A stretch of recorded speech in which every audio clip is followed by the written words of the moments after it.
Yeah, buddy. Let's bring it on in, bro, Matt. Bring it on What's in for good? What's 2021. good? What's good, family? What's good, family? What's good? Welcome to the greatest podcast on your social media page. Look here, look at your neighbor to the left, look at your neighbor to the right, and tell your neighbor we bike. We are back in the place tonight, and we are so excited. Listen, tonight it's that time again for the Black and the Bold podcast where you will hear some thought-provoking, gut-wrenching, and yes, you will definitely hear some tear-jerking content that you just can't get enough of. I'm the Bold, but we're getting ready to get this thing kicked off. We got all of us are pumped up on Red Bull and adrenaline, so we're ready to go. My brother Black, what's going on, my brother? How you doing this evening? It has been a minute, and we are back, as you just said, bro. It's Dwayne Johnson, the Black on this show here. Graduate of Lowndes High, Georgia Tech, obviously repping Georgia Tech, always engineering degree out there, electrical engineering. Up in DC, did some management work up there in the engineering realm. Came back, invested in property, and my wife and I are co-owners of the property management empire, if you will, down here. Bridge Builder Education and Investments. We hit in the schools, we hit in the community. We're advocating for economic growth as well as managing your property.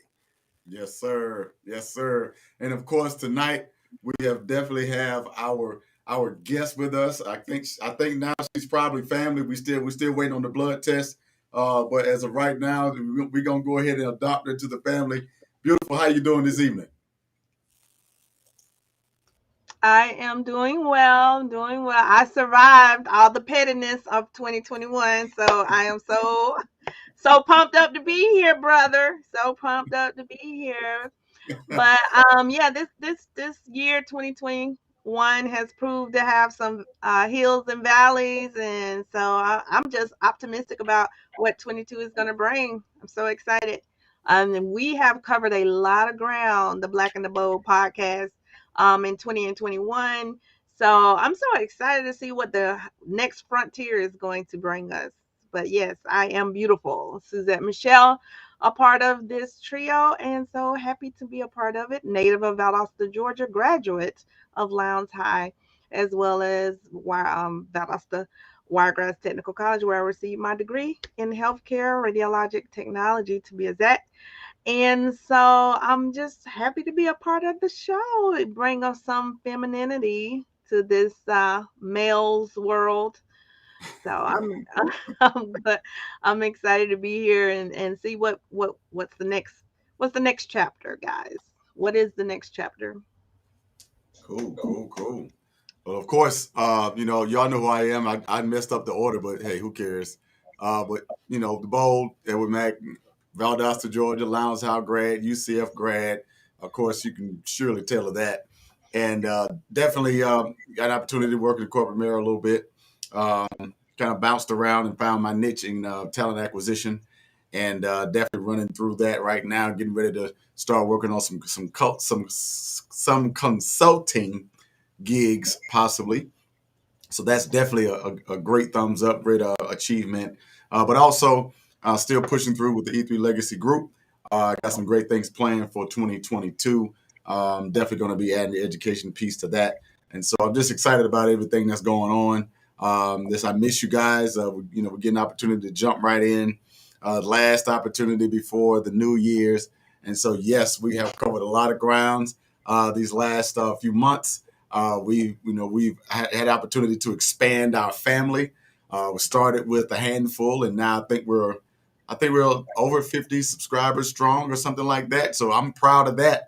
Starting with, I think we started up about 5 or 6, I think it was. So it's signs of growth. So we're just going to keep pushing, throughout 2022 and beyond, that things can be great for us. But we got a great show for y'all tonight. We're going to do some recaps of some of our high points throughout the year. Listen, 2021 has been an amazing year for us, and it has only been amazing because of people like Melanie, people like Suzette, people like our brother Calvin, people like our brother OG, Thomas McIntyre. We could go on, Shamanti, and y'all help me out, Kayla, and help me out. There's a few other people on there that just made it. Dedrick's been representing Jay Baldwin. Yeah. Dallas. Yeah. Dallas. Yeah, we just sending shots out right now. You know what I'm saying? Sending some love out to the people that gave us the motivation to continue to go. Who's that? And Dr. Best. Yeah, I can't forget about my own big sis. No, right. My dudes kicked it off in the beginning too. Now. Oh yes, yeah.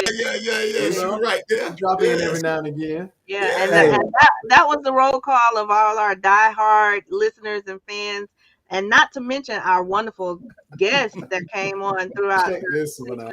Check this out. Melanie, I tell you. Down like 4 flat tires. Melanie registered for Guinness. Boy. She's the wind beneath our wings, buddy. Thank you, Melanie. They do need some lifting up sometimes. Yeah, we do. Turbulence. That's that turbulence. But just like Melanie's doing, I would definitely encourage all of y'all to get in this chat, man. We got it to where I can finally see the chats. So I'm going to give you some love by showing your chat comments if it's appropriate. But nonetheless, we want to make sure that we get you recognized because that's what it's all about. It's about the engagement. One thing that we reflected on real shortly is that Suzette mentioned the engagement factor that we have is very unique to this show. It is really what makes this show a success. It makes it fun, entertaining. It keeps us going all night long. So please go ahead and drop, you're welcome. Announce that you're here. I see that we have, a good amount of people just through the intro. We're already climbing numbers. So everybody who's watching this right now, drop a line and let us know that you're present. Shout out. Come on now. This is the last show of the year. All right. Show out. Melanie said she'll try to stay appropriate. Please keep it up. Please keep it up. Try. I know it's hard. Try. Oh my God. Well, gentlemen, we have so much to unpack for 2021 before, and I definitely want to unpack it before we enter into that 2022. So let's do that. Let's do some recaps. Let's do some highlights. What y'all think? Let's take a look at this. Just going around the board, and we're gonna jump in as we may, but we looked at the data and the stats, and our top show by far was the Titletown High Review. So obviously we can jump in at any point. I'm just gonna give you the top 3. The the number 2 spot was owned by brother Big Nick. When we came, and interviewed him, he was a guest on the show. Him and Tony Tong dropped in. Yeah. And just that love and that camaraderie, it's always shared back and forth. We try to support what Brother Nick has been doing, and likewise when I call and when Brother Matt calls, and I'm sure if and when Suzette calls, just by anybody when they call. I mean, Brother Nick Harden here, he answers the call and calls and tries to be very engaged with the show on this side of it and also with the community, etc. The number 3 spot was owned by the little girl they're holding the Power to My People sign. We talked about basically how do we raise Black kids in America now? And a lot of people really tuned in to that episode. So those were the top 3. But just to go around the bend, we did have some early number of people that passed away throughout 2021. One was DMX in the bottom right corner there. Just going around to the center. Oh my goodness. Notorious Sha'Carri Richardson conversation. Yeah, So much man. it pretty much just blinded the Jamaicans that won. We didn't even congratulate the Jamaicans so much that we talked about Miss Richardson. You see, I'm gonna get hype on that one. So I'm gonna leave that alone right now. I'm gonna leave that alone right now.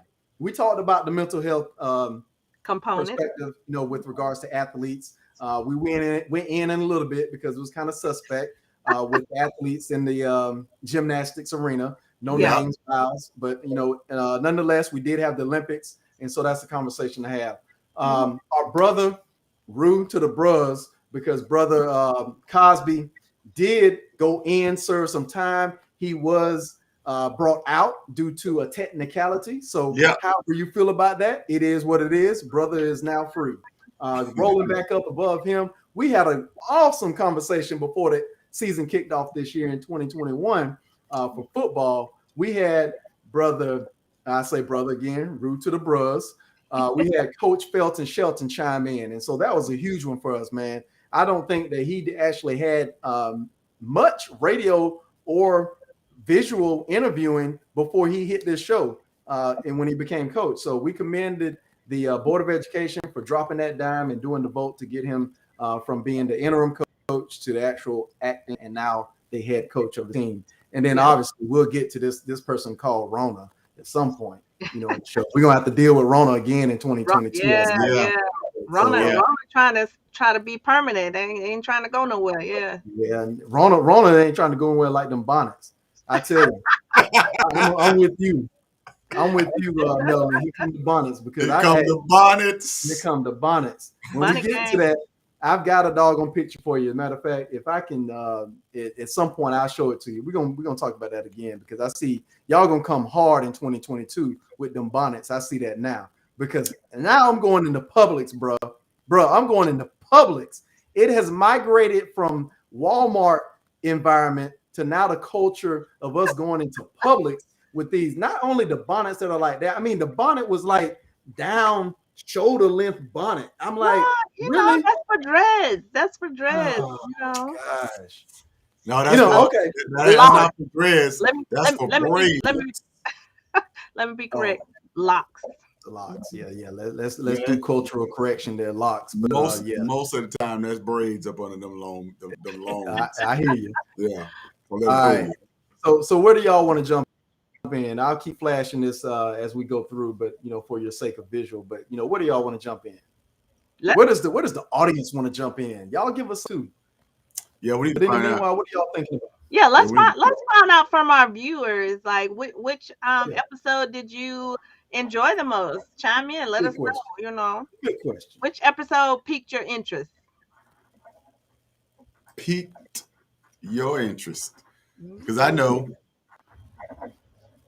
that that title time was huge. So I don't know. We're gonna let our viewers. Yeah, let our viewers chime in. Come on, ladies. I know they're typing right now. They're typing. It's some slow typers out there. We got a number of people online right now, and none of them can type. No, guys. Don't do that now. Don't do that. Don't do that. Well, I mean, while we're waiting for our viewers. All right, here's one. It doesn't even matter as long as we disagree. That's all right. That's all right. Entertaining, isn't it, Melanie? Yeah. The things these gentlemen say. These gentlemen. Oh, it's gotta be us, huh? let's get it then. So let's get it. So Melanie jumped in. You know, she basically said that it was the ones that we disagree. All right. So one that we disagreed on was right dead in the middle of your screen right there. Yeah. We had some what'd you call it? She giving them a pillow to fall on, the flowers and the encouragement. You know, yeah. So let's get into this. If y'all forgot, it was definitely that.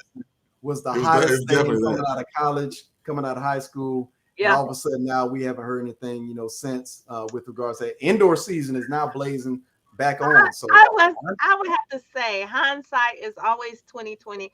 And I was really rooting for this young lady, but time and time again, I was like, man, come on, girl. Help me out, man. Oh my God. She even had, she even had some of the Jamaican athletes trying to, give her some support, talk her up. And she was like slapping them out, like, get those compliments out of here. Get that helping hand out of here. I don't want it. So that is called character. Some people you can't help, man. Some people you can't help. What does Kendrick Lamar say? Be humble.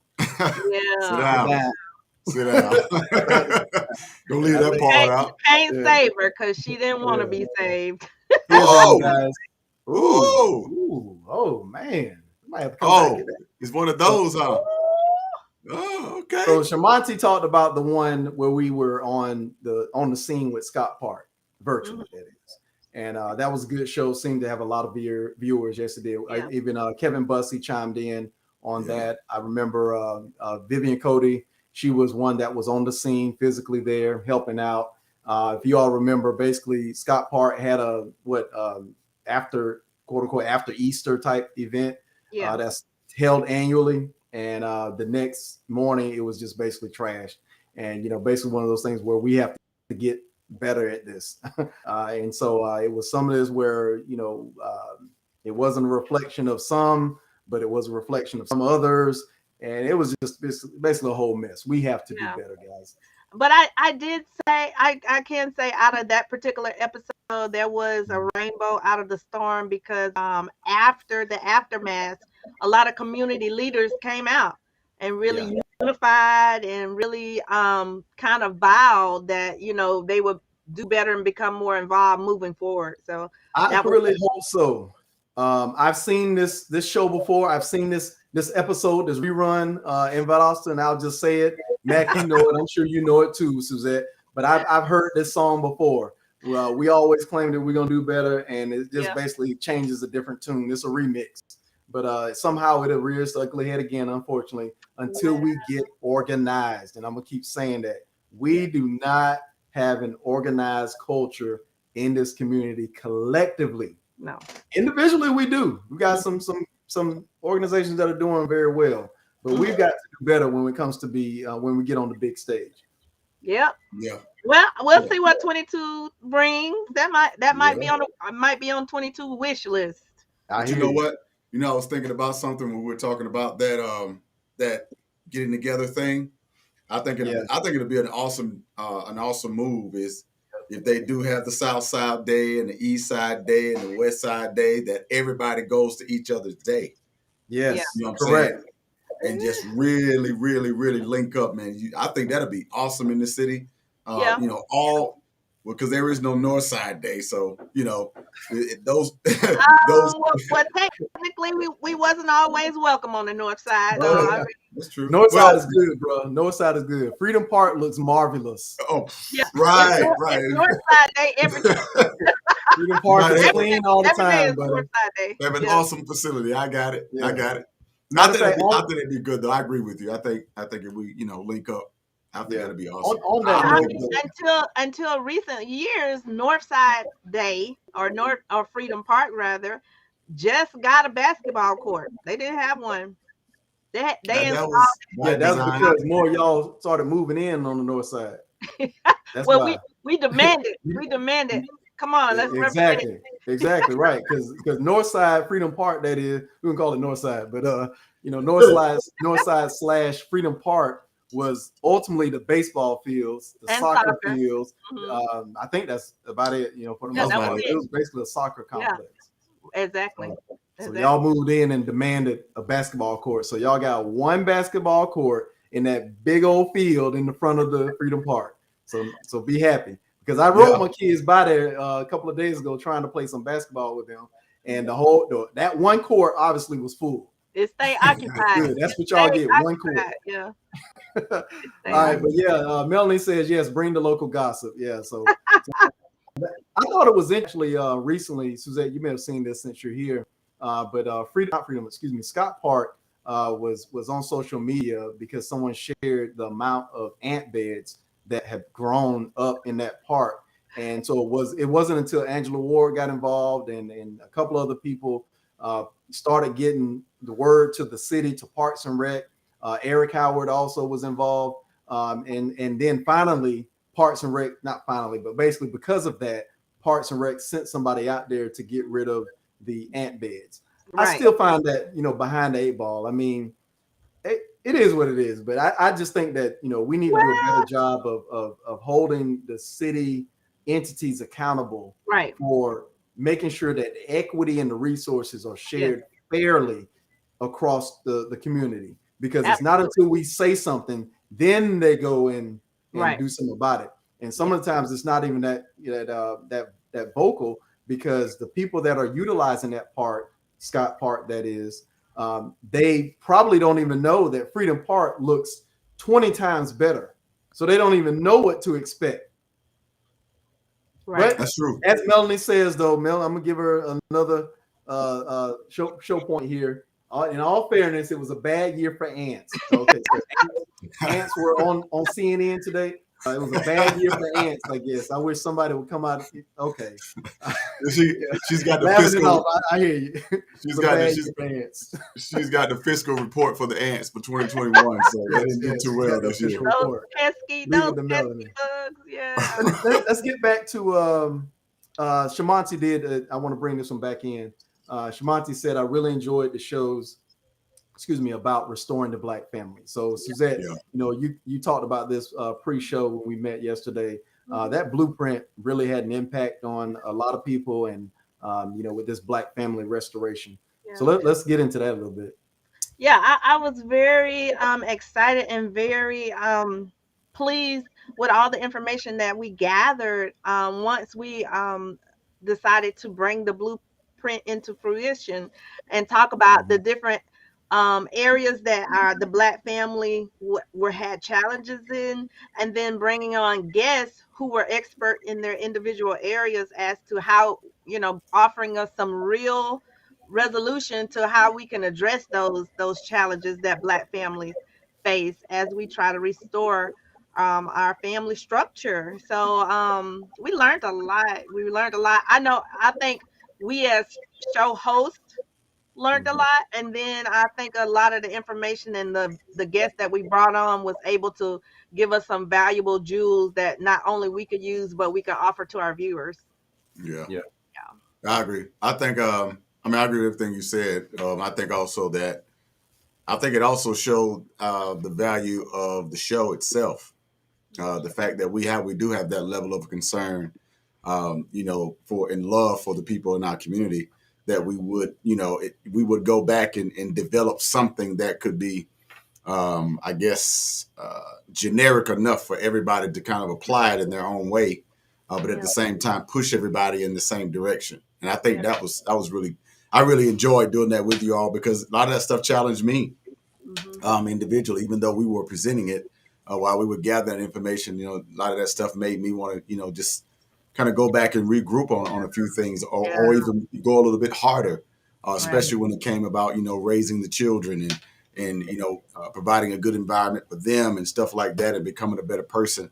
I think a lot of that was therapeutic, because it gave you an opportunity to look back and check yourself, but at the same time, not feel like you're alone, because we had people with us, that were commenting and following along. So I enjoyed it, and I hope we do something 2022. I think that's something that we could probably do every year, because every year is different. 2019, 2018, we didn't have Corona. Right. Now. One of the things I was so proud of, and I was very appreciative of, is that the guests who offered us solutions also offered us like real contact information. So they put Yeah. out their contact information, how to Yeah. get in touch with them in their office, how to get in touch with them with their social, in their social media platforms. So not only it was kind of like going to the emergency and saying, I'll call some help for you. Not only did they call help, but they threw out the lifeline, like, come on, let me, a Right. real Right. solution. So I appreciated that. Yeah, I was excited about Well, that proves that we really have connections with some dope people. To know that they're not so far that they can't be touched. But not only can they be touched, but they can actually be found. And we can go, we can talk, we can text them, we can email them. And I really, really hope that next year we can get a Bell on, maybe once a month or something from a therapist. Shara, get her on. I mean, Angela, get her on, because all these individuals have a great wealth of information, and they have a network. You know what I mean? And I think that's the beautiful part about it. So we met some awesome, dope people this year, and I really hope that we can continue to foster those relationships. Yeah, exactly. Even more. So I'm good with that. Yeah. And in the spirit of Kwanzaa, the very first day is unity. Yeah, it is. So, when we combine all the minds, and then they offer some real solutions, we definitely can achieve that unity component of Kwanzaa. Oh, yeah. Absolutely. Yeah, just to give a shout out specifically, you mentioned some of the names, but I wanted to make sure that the audience knew, those names also. So if you want to reach out to them on Facebook, to give a shout out to thank them for being on the show. Those individuals were Angela Ward, Brittany Bell, Shara Nicole, Doc Demetria Hill Kennedy, and also Tiffany Crowell. We also had, of course, Big Nick, like I said before, on the show. And let me just go through. We did have James Lawrence chime in from the entrepreneur perspective once also. Did I miss someone? We had Tony Tong on, and then we also had the OG on. Although I wasn't on that was the men's den, and he was in the men's den, but he was on. And then get it right now, it's the Lions Den. Lions Den. Hey, look, you see it. Don't you mess that up no more. You see what it is right there. The men's den. The Lions Den. I got it. And then we also had Mathis on. Dietrich Mathis was on as well, giving us some, entrepreneur information. So, and we had a plethora of masterminds on. So it was awesome. Mm-hmm. Yeah. I mean, not to mention, of course, as you just mentioned with Dedrick Mathis and Melanie and a host of other people that, called in during the shows and, really gave their insight. And I remember we had brother Nick Johnson, he called in from the West Coast. Yeah. On some things. Yeah. So we have some good people that really weren't afraid to speak their mind. We are definitely encouraging you in 2022 to not only call in, right? That was Zoom. We're on a new platform, as you can see. So we want to be able to send you the link so we can see your face also. Come to the camera. Yeah. So that's one thing we're going to be pushing in 22. Ladies, so Melanie, I know that Christmas is gone, but if I could get a wish list, these gentlemen are requesting these ladies to come on, show your face. I know we can do it. Don't be scared. That's my wish list. I think you can. You think you can. That's okay. No, we can. Okay. We can. That's my wish list. Ladies, prove come on. me wrong, please. Please prove me wrong. We're going to clown. Yes, we are. Yeah. But not seriously though, I think we talked about even collaboration. Angela Ward chimed in there. She said awesome. So she knows that we basically saw her efforts to be on a platform and give kudos to her and her political awareness with the whole city and the county, the state and abroad. And at the same time, what she did with Big Nick during that time, and I know she's consistently moving. But also, she serves many different hats. But when she came on our show, she was serving as Big Nick's campaign manager. So definitely someone we should collaborate with. Mm-hmm. Yeah, I mean yeah, right. Yeah, you do a makeup, but listen. Well, look at this. Oh, right. Oh, really? Right. Thank you. Well, please call in. Please chime in. We'll make sure we get you all the link. Boy, Y'all y'all ain't ready for them queens. Y'all- I'm finna we call ain't- we ain't them ready. queens. We'll believe Ain't it when ready. we see it. Yeah. No, my queens is coming. My queens Okay. coming. Hey, I know it. My queens are coming. See, but so when Melanie, she ain't fighting fair though. See, she ain't fighting fair. Thank you, Melanie. I'll call you later. Oh, hey, listen. Anything we got out there, we can soak it Hey, up. It We ain't is what it afraid is. of it. We ain't afraid of it. We rather ball, going ball, or gray. Yes, sir. Yes, sir. But definitely we have some very intelligent, very awesome women in our community, so we definitely want to tap into that resource. Yeah. And for them to help us, complete. Let's talk a little bit about. Let's give some love to Coach Felton Shelton and what he's done over there. Absolutely. Let's do that for a minute. This is about to be a pivotal year. Let's not drop the ball on that. This is about to be a pivotal year as we, get prepared for finishing up this school term and about to enter another one. So let's keep him and his family, supported and uplifted in whatever the next chapter may be for him. Yeah, absolutely. Definitely kudos, for him being able to come in the way he had to come in. And you know what I'm saying, and really kind of I won't say kind of really coming in and grabbing a hold of the program the way that he did, given all the circumstances, and keeping his head, focused, keeping his head down. He's a bruh, so we know what it takes. Well, I'm not surprised at all. His He blood came on the camera. He came on the camera. We say I head is bloody, but it ain't bow. You feel me? You know how it go. You know what I'm saying? We're gonna get to it. You know what I mean? But at the same time, look how he came in with such focus, you know what I mean, and such love and such desire. And really, and then those guys seem like the guys really, kind of gravitated to his style and who he was. They played well, as best they could in certain circumstances. Several of those guys are going D1 big time. That's right. You know what I mean? I think one of the guys, I don't know this from last year, this year, he went to Jackson State. With Dion, a couple of them, another guy went to Auburn, Rim. Several other guys went to a lot of other D1 schools. I mean, they did well. They ended well. I know that they, hope to do better, but I'm really expecting Valdosta to do very well next year. Actually, I really am. So I really hope that not beat Lowndes, but of course. I mean, you can do well, not that well. Doing well is you can do 750 and do well. You're gonna lose to somebody. Right. It's gonna be to us. But I digress. But yeah, definitely, man. I mean, I'm really proud of Coach, and I definitely want to make sure we get him on during spring ball, definitely during workouts, summer ball, and then hopefully we can get some of those seniors on, to kind of prepare us for the season for next year. So shout out to Coach. For all your hard work, and we're definitely expecting you to do great things next year. Yeah, absolutely.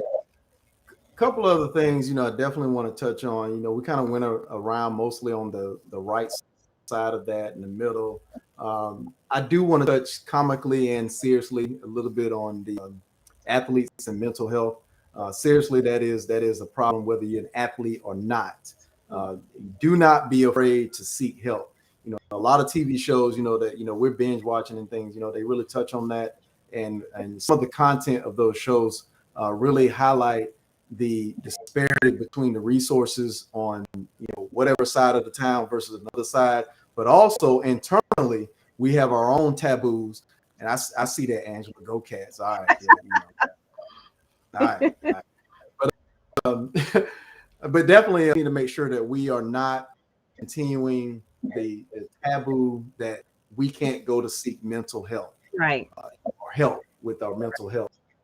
Like I said, we had Doc Hill Kennedy on, and so we want to make sure we're reaching out to those resources. She is with the Mental Wealth Center right there on Ashley Street. Y'all know where it is, before the Judicial Center, across from that subway that's always been there, and pretty much just past the car lots and just past a little bit down from 24/7 Tire. So we know where these resources are. We've got to make sure that we're ushering those that don't know about it where to go.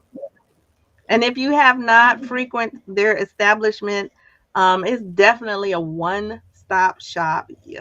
As you mentioned, Dr. Hill. So if you have any counseling issues, you need any, mental health work that you need to do, you can see her. There's another young lady in there that does finances. She does taxes. I know tax season is about to come up, as well as consulting. If you're a new business owner, you need some business consulting. They offer that as well. And then there's another young lady in there from BSU who offers like tutoring. So you have a young person or a college student that needs a little bit of extra nudging in the educational field. They have that. And then to round it all off, they have a young lady in there that is focused on Black Voters Matter. That organization, she runs that out of that office as well. Yeah. It's getting to be the point to where we don't have any more excuses, guys, to be honest. Just to keep it real, we're in 2022 virtually at this point, where there is really no reason why we should not be able to help others, and even those that want help, to be able to seek help if they are really desiring to be helped. Because with all the resources that we have in this community and all the leaders that we have that are budding here and there, there's somebody that knows somebody that can help out. So we've just got to make sure that, as I said before, we are collectively working together. Exactly. Hey, let's round out one more. The corona, unless y'all see anything else that we missed that we didn't touch on with the coronavirus. It's not going away. If you thought put the mask down and go celebrate with everybody, coughing in each other's face, back to walking out the bathroom without washing your hands. Don't cover your mouth when you cough or sneeze. If you thought those days were back, I'm here to tell you. Well, I hope that not coming out of the bathroom, not washing their hands, I hope that never returns. I hear you. Hey, I told you, man. Hey, a lot of these tips and a lot of these things that are safe and sanitary, we should have been doing, and we need to continue doing. For the most part, for the folks that are not actually my friends, and some of y'all still might get the fist bump. So don't get a little jealous or whatever when you see me and Elwood, dabbing up and all that. But you might get the fist bump. It is what it is. Nah, man. We sticking with the head nod. No, what's up? What up? What up, though? And depending on who you're giving your salutations to, it might be a the downward nod. Just a little acknowledgement. With a scowl. Little something. Yeah, with that eye. Yeah, man, we need to seriously be careful. And it is what it is. You can be careful individually, but I think this country as a whole is going to be knocked in the mouth come 2022 as the direction that Omicron is going. I think we're living in somewhat of a utopia right now with especially Lowndes County. Numbers are still relatively low. I think that we have some states that are pretty red. Last I looked at a map, it just hasn't quite frankly reached Lowndes County because the state of Georgia still is rising in count. It's just in those more populated areas. And I would like to urge our viewers to continue your same vigilance as we did the very first initial time when it came around. Now, the news and the narrative of the news is not really reporting on it as vigilant as they were before, but don't let that fool you. It's still a threat. It's still a threat. So you need to be mindful with yourself and your loved ones, and remember that this coronavirus lives on inanimate objects. So be very careful when you go out in public. Keep your hands washed. That's the best number one way to combat it. But at the very least, keep hand sanitizer and your social distancing and your mental awareness at its greatest, highest point.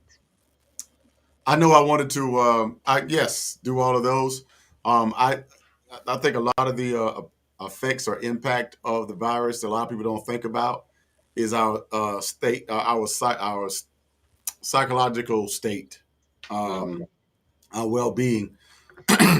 Studies show that a lot of times if we're stressed out or anxious, that actually disarms our immune system and actually makes us even more vulnerable. I looked at the statistics in 2021 that the majority of the mental health cases are anxiety. And I think that in 2022, we're going to have to find other ways to come to that level a level of equilibrium or peace or whatever you want to call it, where you can actually function without being so fearful and anxious about it. The survival rate is still really high, even though we're inundated with a lot of pictures and videos of people dying and statistics and all that stuff. If you look at the data is still a 99 point whatever percent survival rate.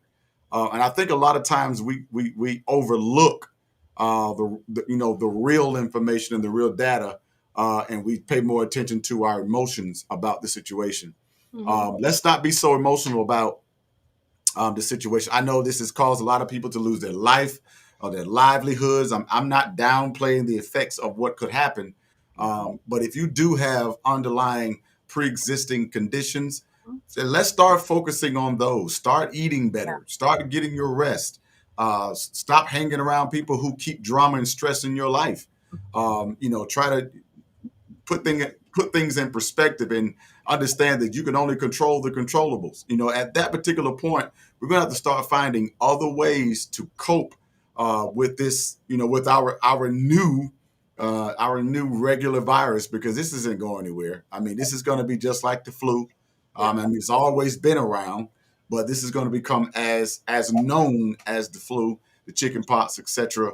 And so we're going to have to find ways to mentally, psychologically deal with this situation until things get better. So I just want to encourage everybody, if you seek therapy, seek some type of, or find other ways to cope with it, because you can be healthy, but if you're stressed out, if you're overwhelmed emotionally, you are just as vulnerable as someone who does have pre-existing conditions that are dangerous. So just take that into account, going into the new year, and how you're going to help combat this new pandemic that we're dealing with.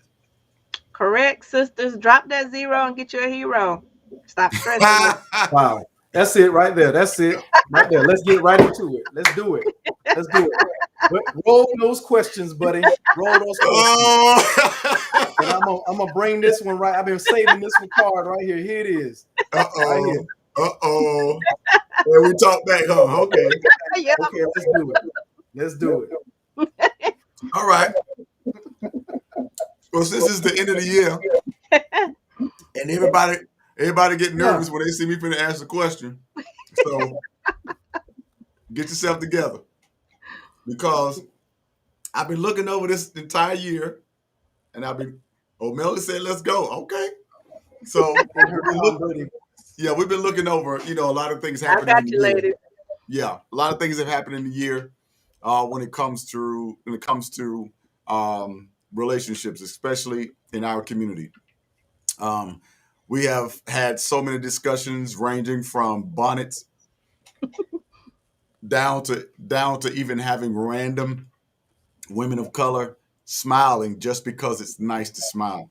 We've had some of the most asinine, some of the most meaningless arguments when it comes to relationships that now it seems like in the limelight, everybody's questioning the validity of a committed relationship. So my first question is, given the new temperature of what relationships are, what's the benefit of having, I'm going to use y'all word, a partner in 2022? Because all we hear is, we dusted, we busted, y'all don't need us. You can do everything we can do. You're equal to us. So I want you to tell me, what's the purpose of having any type of committed relationship in 2022, if that is the overwhelming majority's perspective or stance on relationships? Right. Well, that does not negate the fact that women still want a partner, and you can interchange that word, partner, significant other, my boo, my man, whatever you want to call it. Women still want that masculine version of that. You know what I'm saying? Heterosexual women still want the masculine version of that. And then once that is established, women don't have a problem submitting to that person. So we still, yes, we still want partnerships. We still want to have an actual relationship going into 2022. We're not leaving that component behind. Brittany said no bonnets. Thank you, Brittany. Thank you. Thank you. Thank you. God, thank you. Now, I notice I'm going to use my active listening skills because I don't want to be disrespectful. I want to make sure we're having honest, good faith conversation. Mm-hmm. You used a word that I don't want us to skim over. You said you want the masculine version of that man, right? Mm-hmm. Okay. Masculine by definition means having qualities or appearance traditionally associated with men, which means he's going to be virile, he's going to be macho, he's going to be manly, he's going to be all man, he's going to be laddish and muscular, he's going to be rugged and brawny. Okay.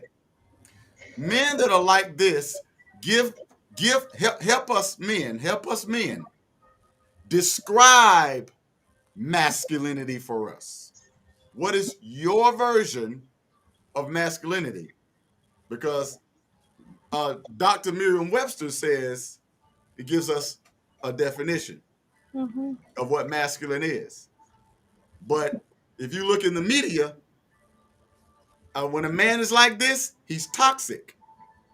If he's macho, if he's manly, if he's virile, if he's laddish and muscular, if he's strapping, if he's rugged, he's toxic. So please help us understand what masculine really means, because I think we're missing it. So please help us understand what masculinity is from a woman's perspective. No, the things you just described is what women want. What's considered toxic and what women don't want is Kanye West buying a house across the street from his Whoa. We don't want that. We don't want to. Okay, go ahead. Sorry. We don't want toxic. We don't want toxic.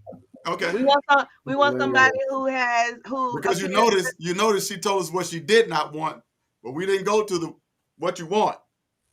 Yeah, I agree. What we want is all that the descriptive definition that you just described. That's what we want. But we don't want someone who's toxic. We don't want someone who is manipulative. We definitely don't want somebody who's lying, which that's a lot. That's going around a lot lately. That's matter of fact, lying men is right on up there with the coronavirus. Okay. We don't want somebody who is domineering. We don't want somebody who's chauvinist. So yeah, we don't want any of that. So he can't be domineering. What is the definition of domineering for you? Then? Well, hold up, because I want to back up because she said that you did not want someone who was aggressive and Did you not know the word macho means showing aggression and aggressive pride in one's masculinity? We don't want a macho man.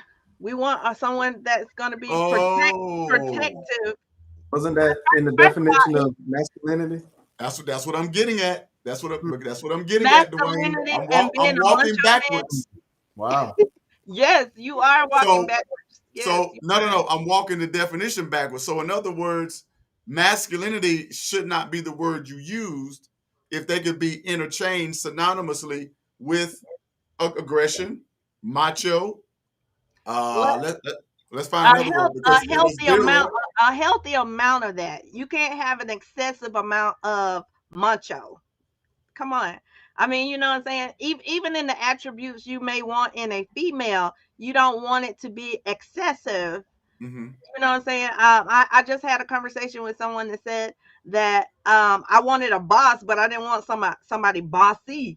So, the excessiveness is what tilts the scale in our male counterparts and our female counterparts. Of course, we want somebody to be protective, of the family, and of course as your significant other, so that that woman can feel secure and allow him to be who he is, the masculine man that he is in that relationship. um but so often the excessiveness is what where the problem comes in. Yeah, yes, I want you to be, I want you to be a protector, but I don't want you to be a macho, you know what I'm saying, and bullying everybody in the house. Of course we don't, so some people confuse being masculine and being macho with bullying. That's two different things. We don't want that. We Could don't want that. it be sis ain't trying to get her head? That part. I think you know what I think. I think a lot of times, anytime we talk about the quality of men that women would like to have, the definition is so ambiguous.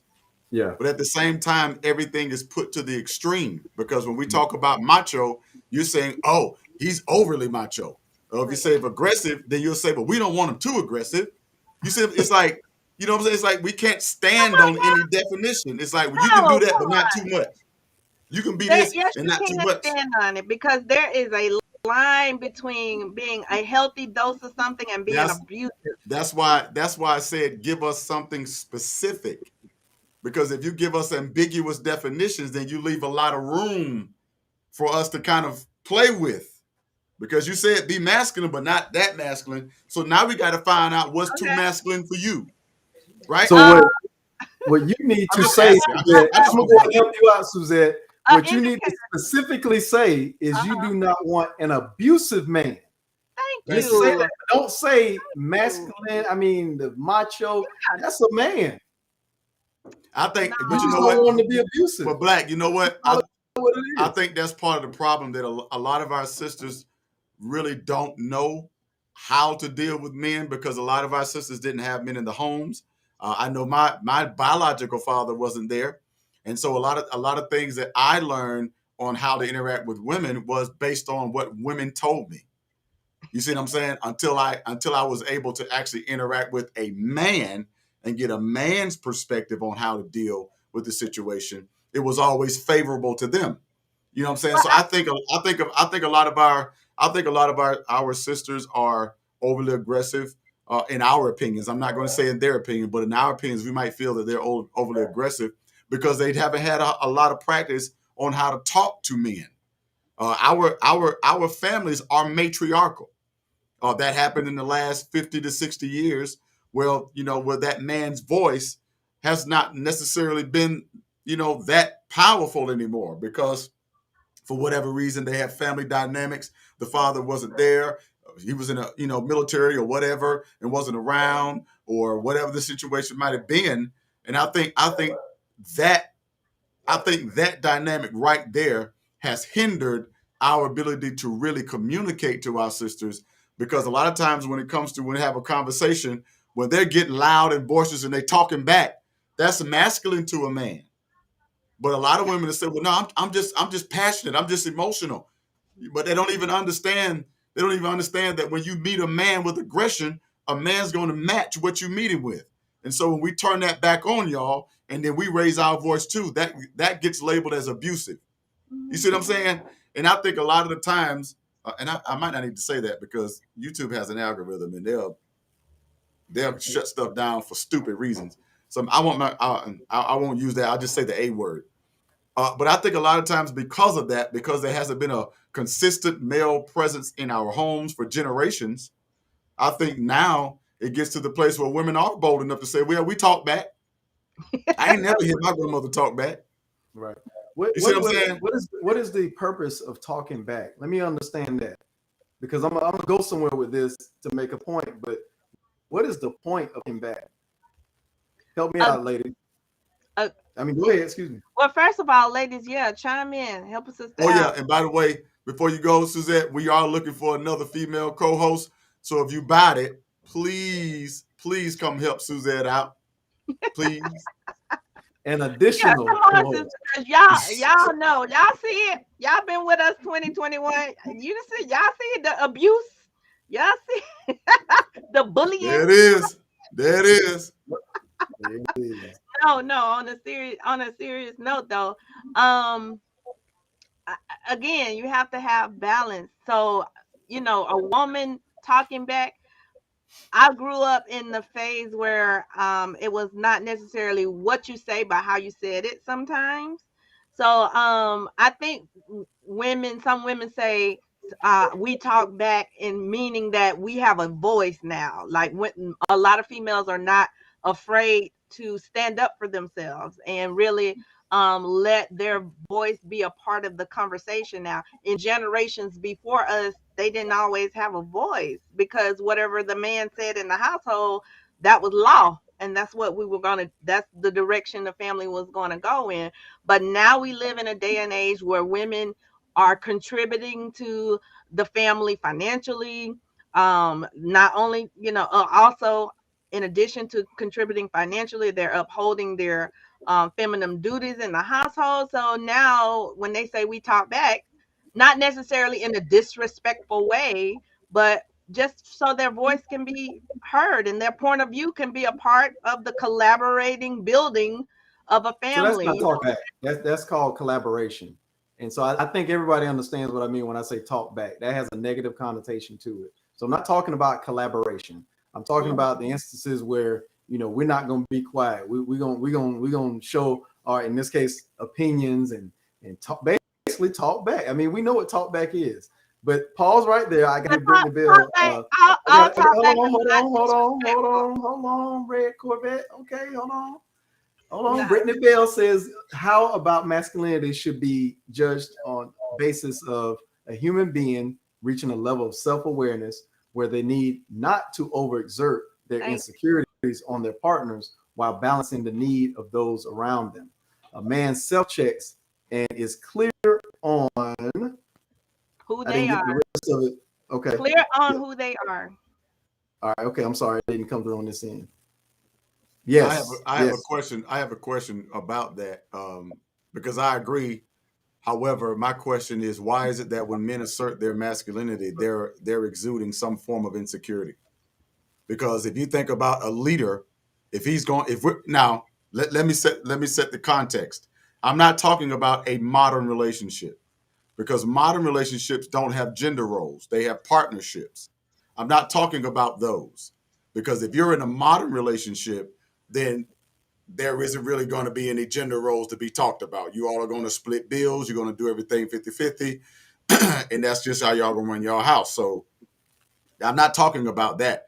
I'm talking about in traditional relationships because we started out talking about masculinity. Masculinity leans towards traditionalism. We cannot marry traditionalism and modernism and think it's going to work. So that was my question in the very beginning.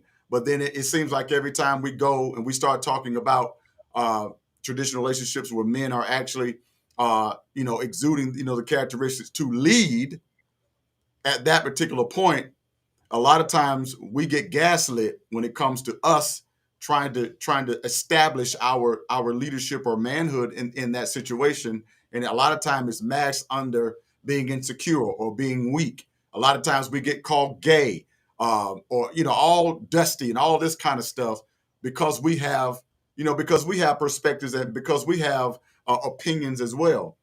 And so I think just as our sisters have a desire to be in a certain place in a relationship, I think it's only fair and balanced to then understand that men also have a perspective and an opinion on how they want their relationships to flow. And I think a lot of times when men want traditional relationships, we get, we get gaslit, we get name called, because we are exemplifying leadership qualities. I don't think, matter of fact, I know it, a lot of times now there are some, that are overly protective and are overly this and overly that, and it can come off as insecurities. I'm not saying that's not happening. What I don't want to do is say every time a man shows masculine traits and in leadership that he's showing forth insecurities, because that's just statistically an anomaly. That's not going to happen for all of us to be insecure. But if that's the case, then that means that, again, we have another problem because you see all men as insecure. You see what I'm saying? I think we have to be very careful when we start really identifying certain situations, because would it be equally fair to say any woman that doesn't want to follow is insecure? Yeah. I think anybody could say that. So that's all I'm saying, just with that perspective. And I'm gonna take you where I was about to go with that also, because everything that y'all talking about is definitely true. And Brittany continues here with true leadership is servant in nature. All right, absolutely. To demean and condescend has nothing to do with leadership. Got it, exactly. So are we saying one right direction I was going though in is that, and it definitely come back to your point, Matt. One thing I wanted to make sure that everybody understands that's listening is we go wrong a lot of times, whether you like a traditional marriage or relationship or a modern relationship, because some brothers are not alpha males, some brothers are not raised the way that we are on this platform. Right, exactly. And they fit right into that puzzle piece where the void is, and the woman is more domineering and the man is less domineering. So that fits because they want that modern type lifestyle. I'm just calling a general label there. Yeah. But the piece that I want people to recognize is that a lot of times we get a lot of conflict because, and I say we, in relationships, the two get conflicted because they have not had a valid, truthful discussion on who and what type of relationship they want to have.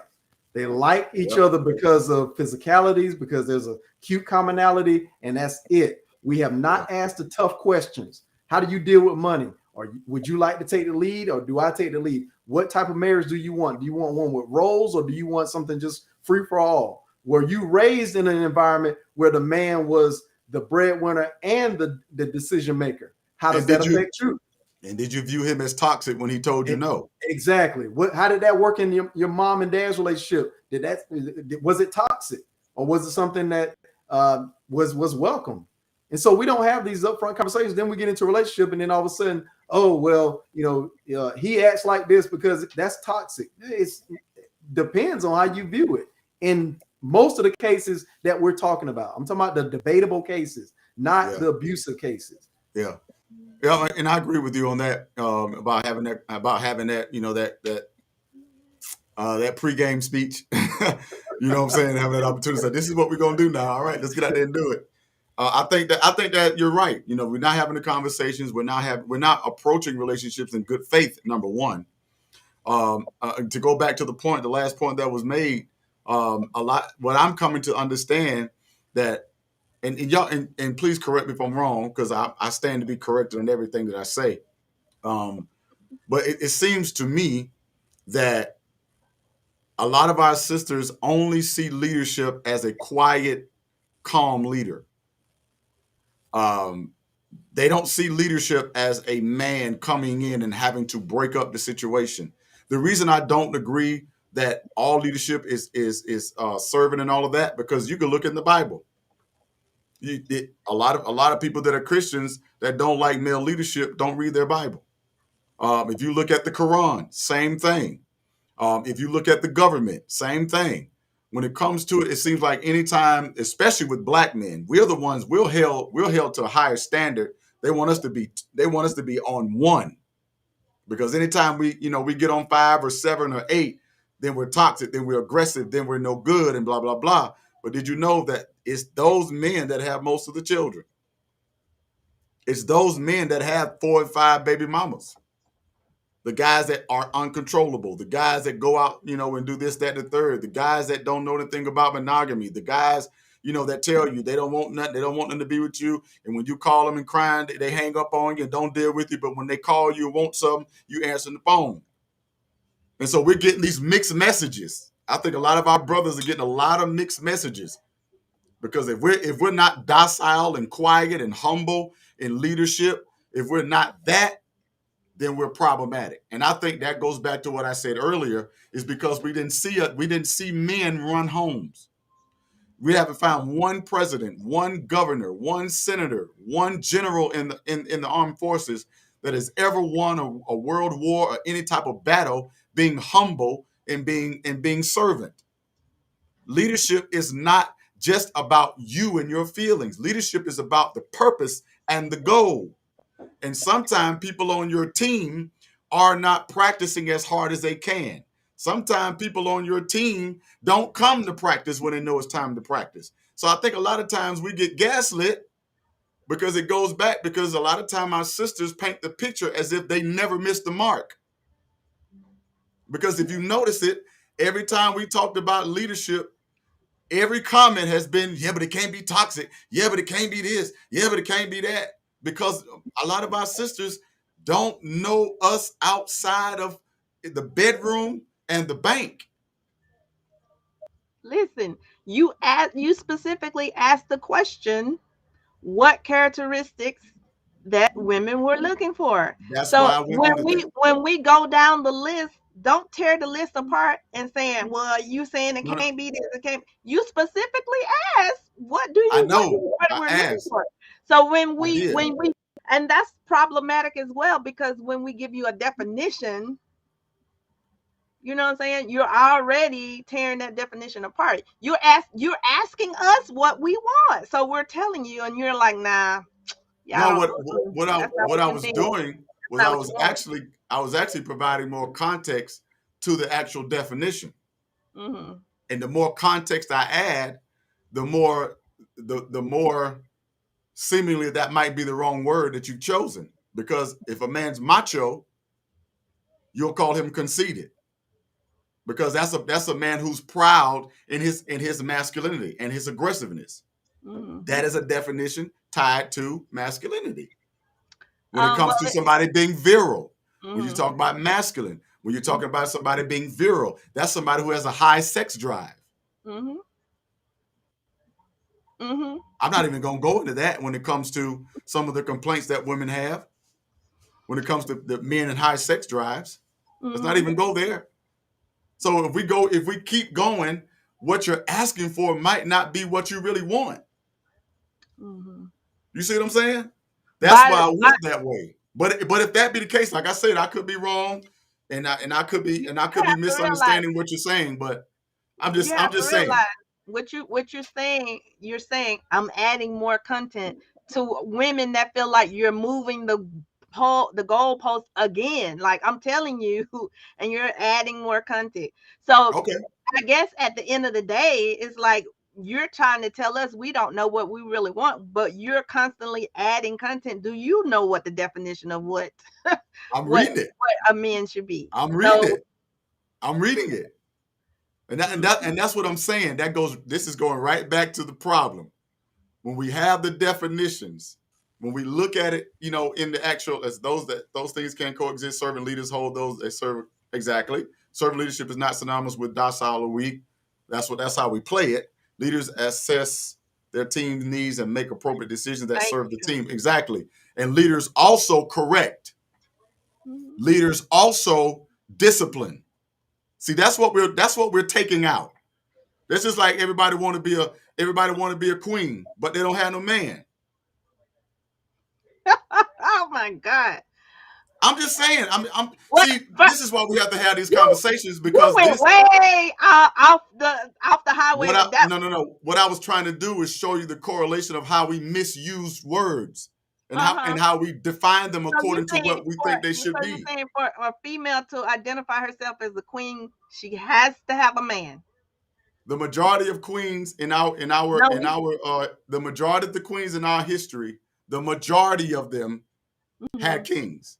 Yes, there were some that were queens by default.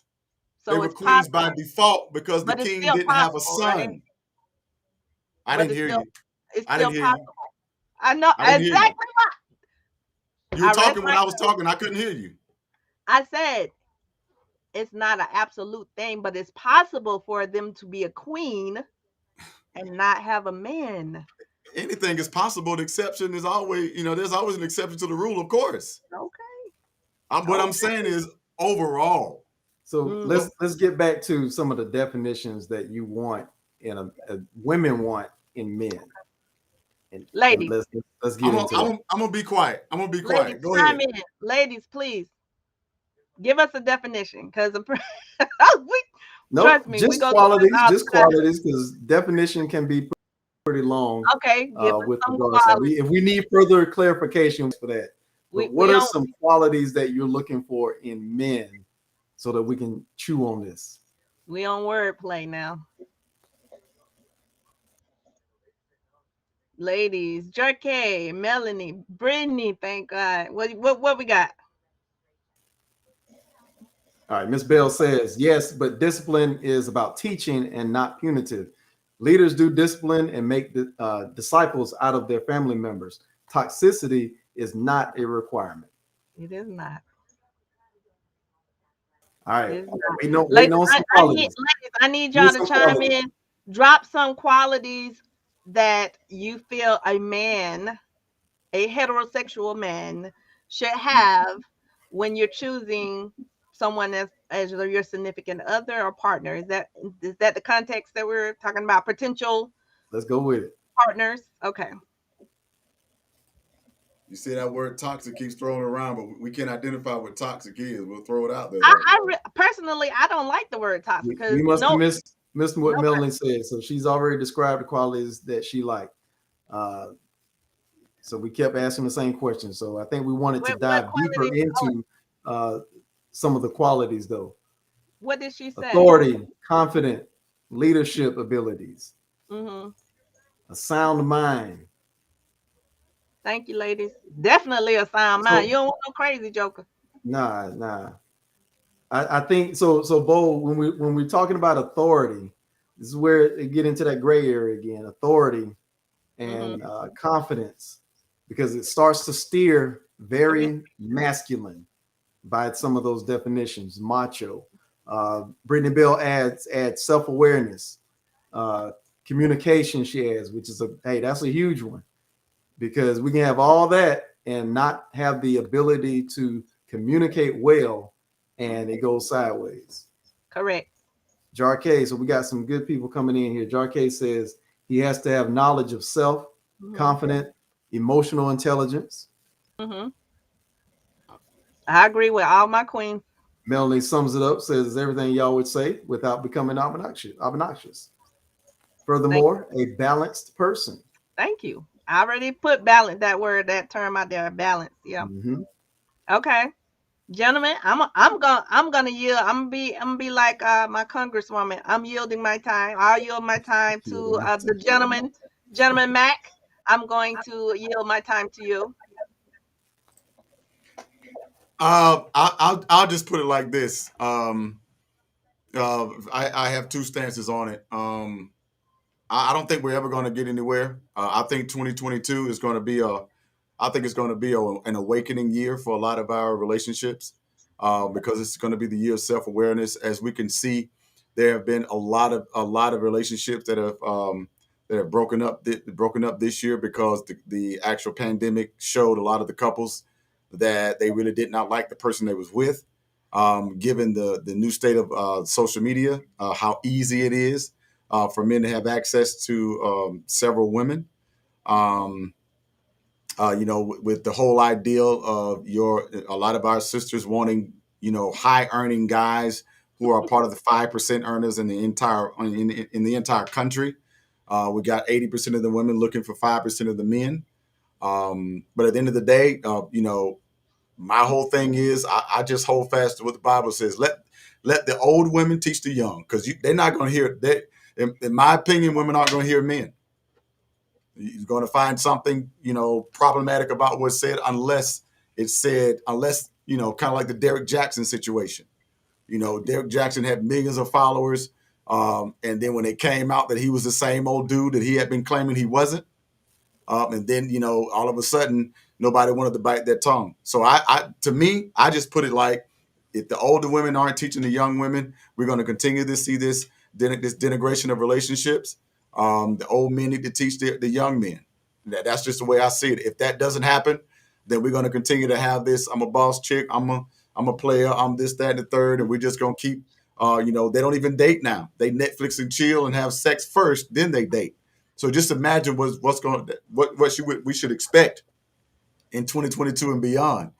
So, I mean, I'd add to that that I think that in 22, what we are gonna see is more of, this is my vantage point where I sit with, my wife, is that there's going to be more opportunity, as it typically is, as leaders rise in this community, male and female.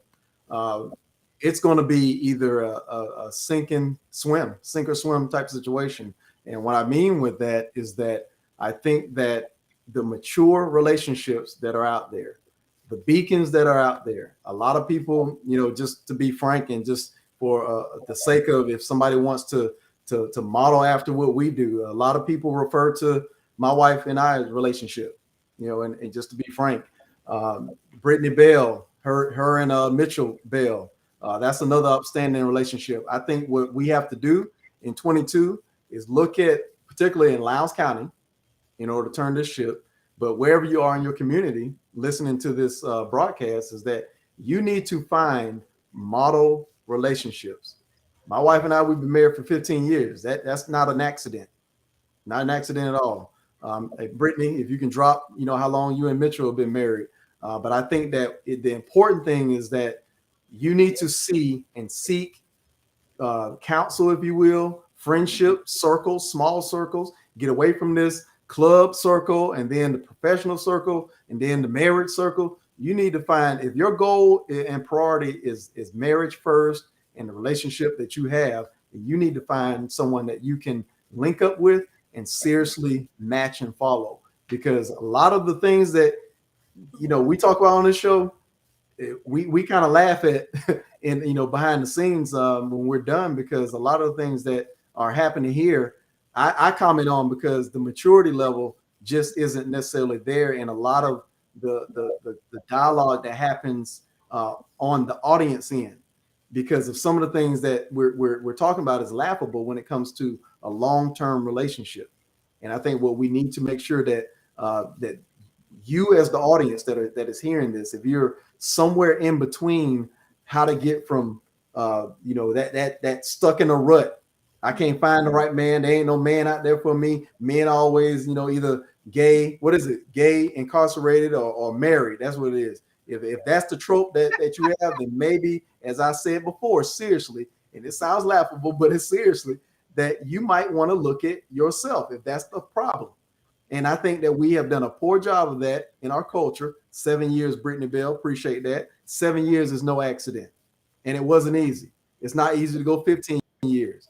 But the point is that you all need to find someone that you can mirror, that you can learn from. Going 15 years in, 7 years in, I can tell you what pitfalls not to fall into. I can tell you some mentality that does not work. Again, what we talk about here a lot of times, an alpha male and some, again, that's why I asked for, what is the point of talking back when specifically you're talking back to an alpha male? It's not going to work. It's not going to work. Some of the things that we're talking about is really just common marriage advice. And again, we talk about males too, that we haven't talked about that a whole lot, but the males have to come to the table with the right mindset also. Thank you. But if you don't hear anything else, it is, you need to find someone that you can link up with and follow and learn from, because that's where we've gone around. Like the verse that Brother Bowl just talked about. That the old when would you say it again? The old need to teach the young. Mm-hmm. I mean, hey, it's right there. But when we don't seek counsel in our elders, we don't seek counsel from people who've done it before. We don't seek counsel at all in therapy. I mean, come on now. You got the street teaching the street, basically. You got hood teaching hood. You got blind leading the blind. Blind leading the blind. You got bonnets teaching bonnets.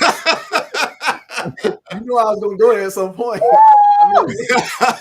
But we had that before, right? We had a guest on the show, a caller, one of the young ladies from the audience.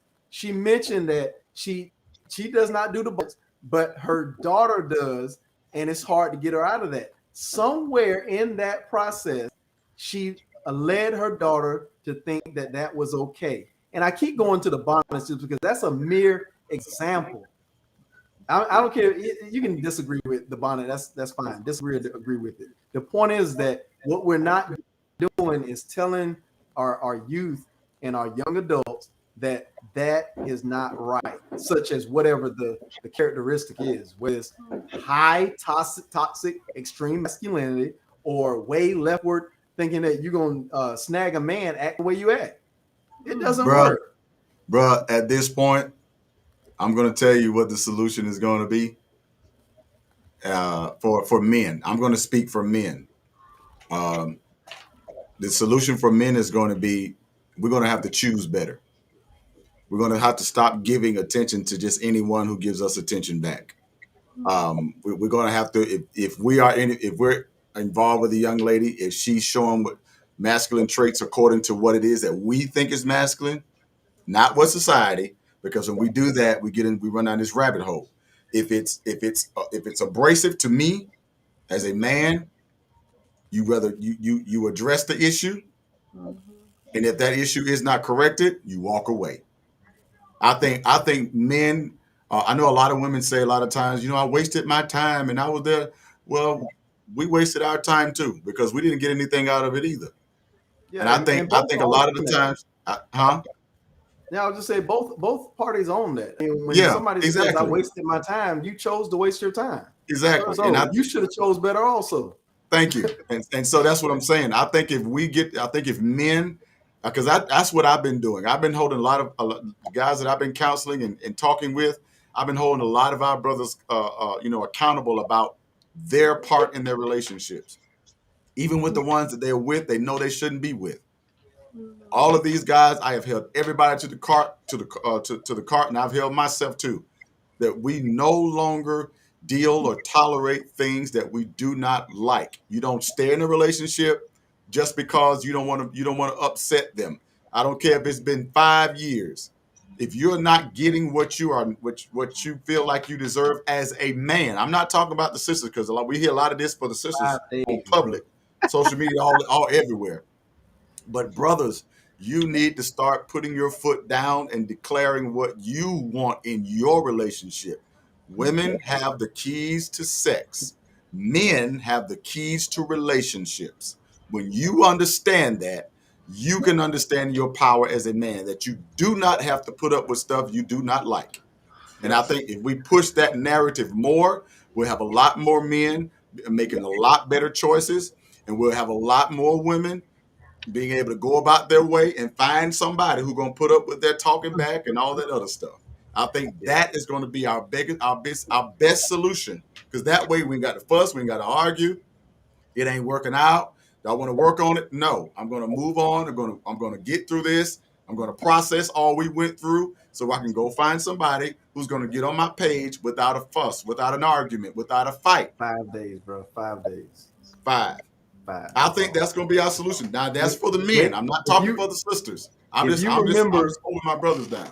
If you remember way back when we first started, Suzette, I think you probably remember this is one of the early debates that we had. Not debate, but just talking points. I was like, hey, if you can't go on a date with me and mutually go on a date, Dutch, in other words. You said Dutch? A whole problem. You said Dutch? Oh, yeah, that's a bad word, bro. Well, that's traditional, so that means they want gender roles. My bad. We can't mix the two though. Hold on. Okay, yeah. They want my bad. I said I wasn't gonna talk no more. I'm sorry. But not traditional relationship. I hear you, bro. I hear you. Okay. Yeah. So that again, thank you for the point. Oh, here we go. Hey, hold on. Here we go. Gentleman Johnson, and I'm going to use my time wisely, so I am reclaiming my time. I'm reclaiming my time. You guys are not going to have my queens drop all these qualities, and y'all just going to bypass it like they didn't drop these qualities in the chat, and y'all didn't even address the qualities. Y'all asked for me. First of all, whoa, time out. Address. I've heard all the comments. I'm flashing all the comments on the screen, and I merely said that if you want all those qualities, then as Brother Bull said, you need to make that. Brother Bull spoke from the perspective of a man point of view, and I just said also that you choose also what man you want to stick around with. In my terminology, you got 5 days to make an impression upon me. Oh, And if I I heard. don't like it, I'm going another direction. So all these qualities that you want, you might have missed out because Yeah. you didn't want to go on a Dutch date with me, and I gave That's- you, no, it's laughable because you missed out on every quality that I bring to the table for 15 years. We Just not saying, gonna, y'all because gonna judge the me. pettiness of going Dutch on a date. Just saying. The going Dutch communication. We need communication. If we gonna go on Dutch or we not. Self-awareness. That was one of the qualities that was dropped. Confidence. Describe that. Describe what do you mean by self? Because I mean, you put definitions out, but men understand when we're talking to a woman, we need you to explain what you mean by Oh, self-awareness. trust me, women know we definitely have to explain to y'all. Yeah. Because y'all definitely. make We're aware of y'all create realities with words. So we want to make sure what you mean by We self-awareness. we definitely know. We have to be clear with y'all, which is You're why right. communication is You're big. right. But we want to make sure that we go back to 2021. That's what we were offering, you know what I'm saying, in this podcast season, the blueprint right off bat. When we did relationships, the females agreed, like, the terms of engagement need to be established almost immediately. Like, you need to have these tough conversations, you need to ask these tough questions, And to you need even to be see willing if to you're walk away. to see if you need to walk away, to see if you're compatible. You know what I'm saying? So yeah, all of those things, you can make a definition of what you want.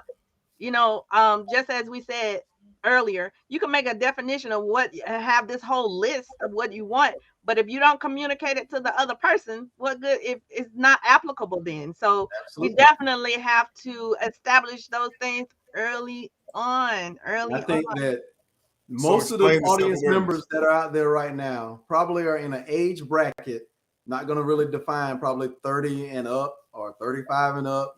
But as we probably poll, if you were to poll, you probably got more people that are beyond that 20s phase, right? We're not the 20s demographic show here.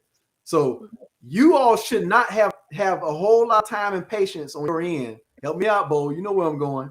You should not have a whole lot of patience with dealing with somebody who does not bring those qualities that you got to talk back to.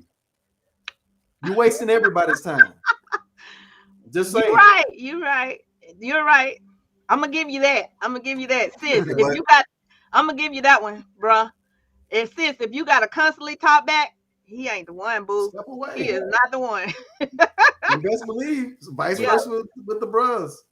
Yeah. Mhm. And that's why I said I'm only focusing on talking to the guys in 2022, because I've had a lot of conversations this year, and they have been just about 99% unproductive when I'm talking to our sisters, just because they have their own perspective, and I respect that. You know what I mean? You have your own perspective, you have your own vantage point.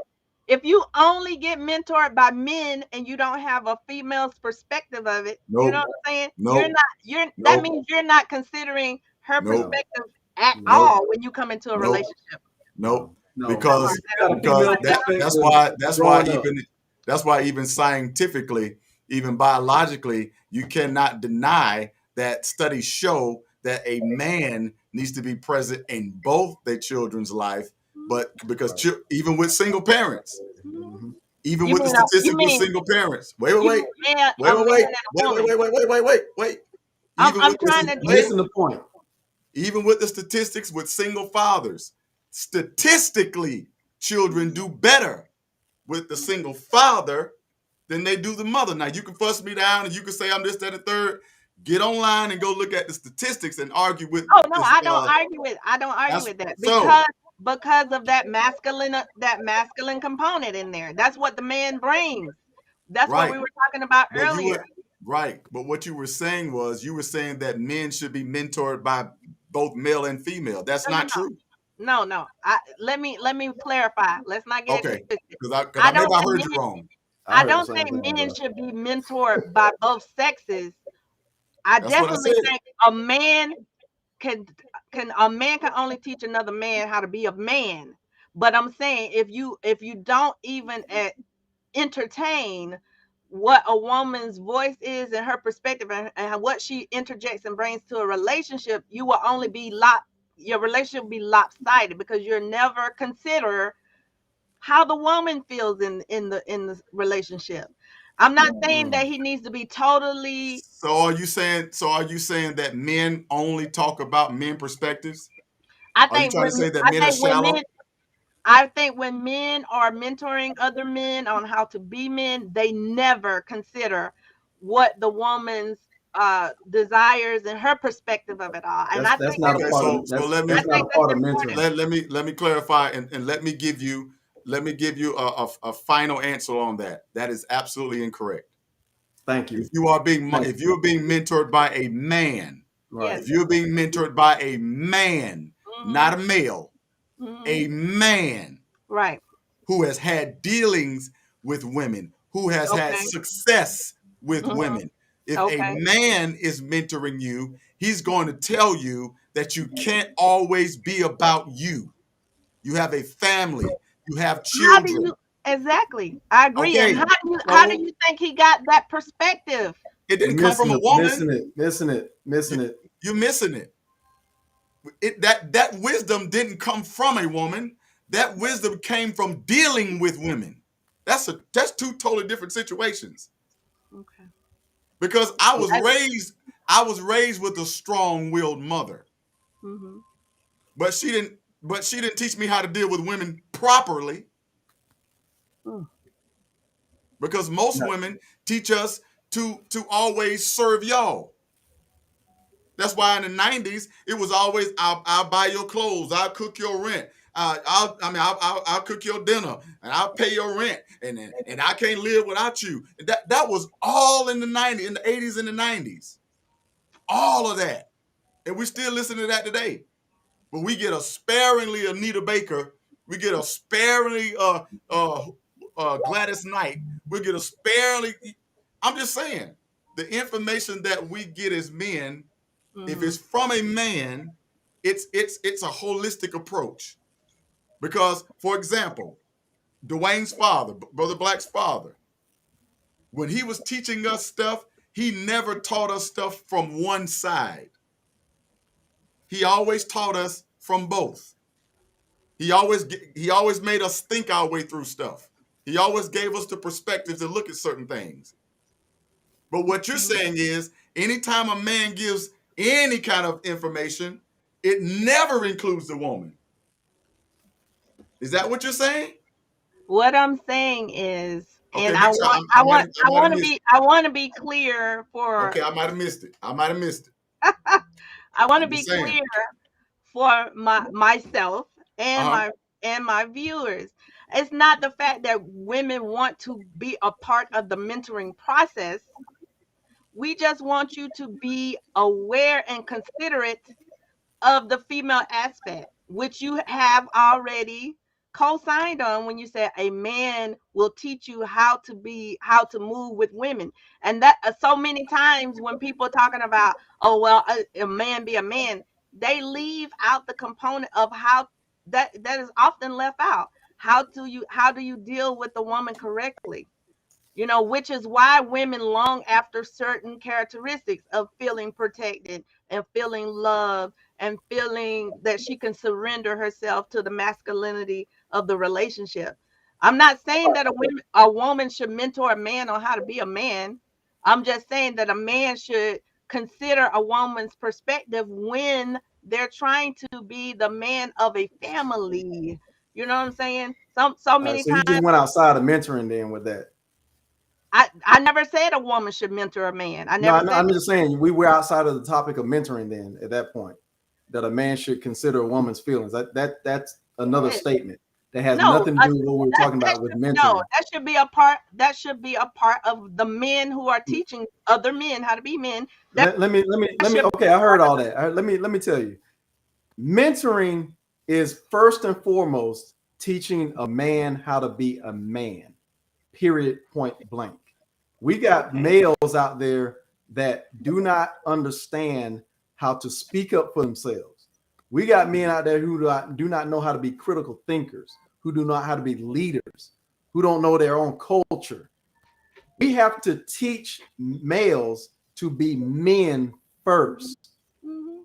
A byproduct of that is treating our queens as the queens they are. That's a byproduct. That's all we And I got. will make my final statement is that if a man is being mentored correctly, you won't have to worry about anything else. That's my You point. won't have to be worried about whether the coach has been considerate about the woman's feeling. All that. No, a man who's doing the right thing as a mentored man will Mhm. be the man that you always wanted anyway, because he's a man first.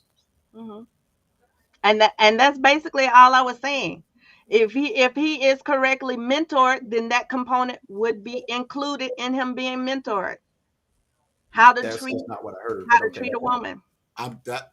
That's the last part you snuck in there. How to treat a woman. I didn't say that. I did not say that. I did not say We're that. playing on So words. don't say you're saying the same thing I said, because that's not what I said. All right. You said everything 90% and then snuck that one right Oh in there. my God. I didn't Like speak. as if that's a lesson or a module of It should training how to treat a woman. Bro, we It should bro, be. we If it's when not, it should be. Well, let me tell you, it's not. It's when not. it comes And when it again, comes it's not. when it comes to the overall connotation of who men are, conversations like these prove that we have this thwarted, jaded perspective of who Exactly. each other is. Exactly. At the end of the day, I also found it's unproductive to have general conversations with our sisters, because when you speak in generality, a lot of times they'll make it about themselves, but as soon as you do something anecdotal, then so it doesn't get anywhere. That's all I'm saying. Because there's always going to be some kind of nuance that allow you to go down a rabbit hole when it comes to Let me address what Melanie says here, because his seriously, it's a barrier here that I want to see him break through on this question. She says, she asks, who wrote this book on mentoring, and how is every male supposed to get one? Right. Here's the thing. All right. What she may not understand, matter of fact, Melanie, you can tell me, of the males that you know, how many of them are males that you know in your culture specifically? How many white males do you know that attended mentoring sessions? I'll wait on that, as she's saying, because my conjecture is that black males are the ones, again, when you think about it, look around about Austin. There's the Kings got a male mentoring group, Omega's got a male mentoring group, the Alpha, Delta's got Sigmas, and she said 0. I thought that was correct as far as my thought. That's a cultural difference, which is why I was saying that her question, based on who wrote the book on mentoring and where can they get one, you wouldn't, Melanie, get one. You wouldn't see one in your culture. Our culture is the one that knows this conversation that we're having. And that's just the point. I just wanted to put that out there, that culturally, we're the only ones talking about mentoring. Where's the Indian mentoring? Where's the Asian mentoring? We're the only ones that talk about mentoring, but still can't get it together. Because y'all ain't got the book. Y'all need to get the book together. And there's a question that she has, and so I'm not saying this, Melanie, but she says she has questions. So white men don't need to be mentored? They do have a mentoring component, and it's nationally known. And tell me about it. What is it? It's the Boy Scouts of America. That's okay, but guess what? That's not she didn't say, she said 0. I just polled her, sampled her. And 0 was the answer. Yes.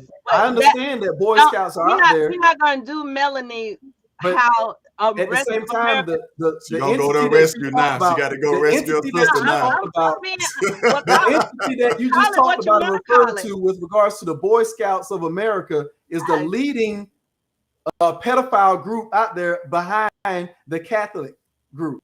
Yeah. So you can call it mentoring if you want, but yet and still they're being mentored and abused behind doors. Yeah. So I don't think that's the mentoring group of choice for white men. It is what it is. First of all, let me not. And Melanie, I get it. You are genuinely trying to learn. I hear that.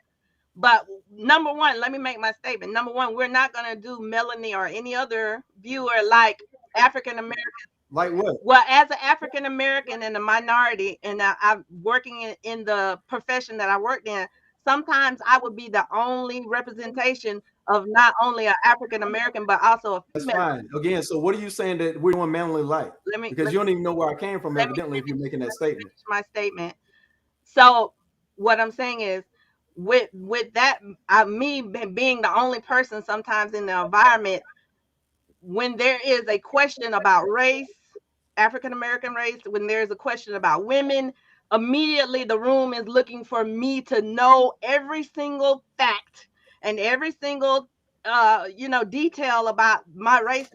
Yes, she might have said 0. Maybe she wasn't privy to that information. So I mean, you know what I'm saying? We can't ask her about the entire white race about Didn't say that. Didn't ask that. I didn't say what's the whole racial count on mentoring for white males. I asked her specifically, how many white males do you know? Because I already figured the answer. Because I'm very active in this community where there is no white male mentoring program like the ones that we spout every day, every week, every month.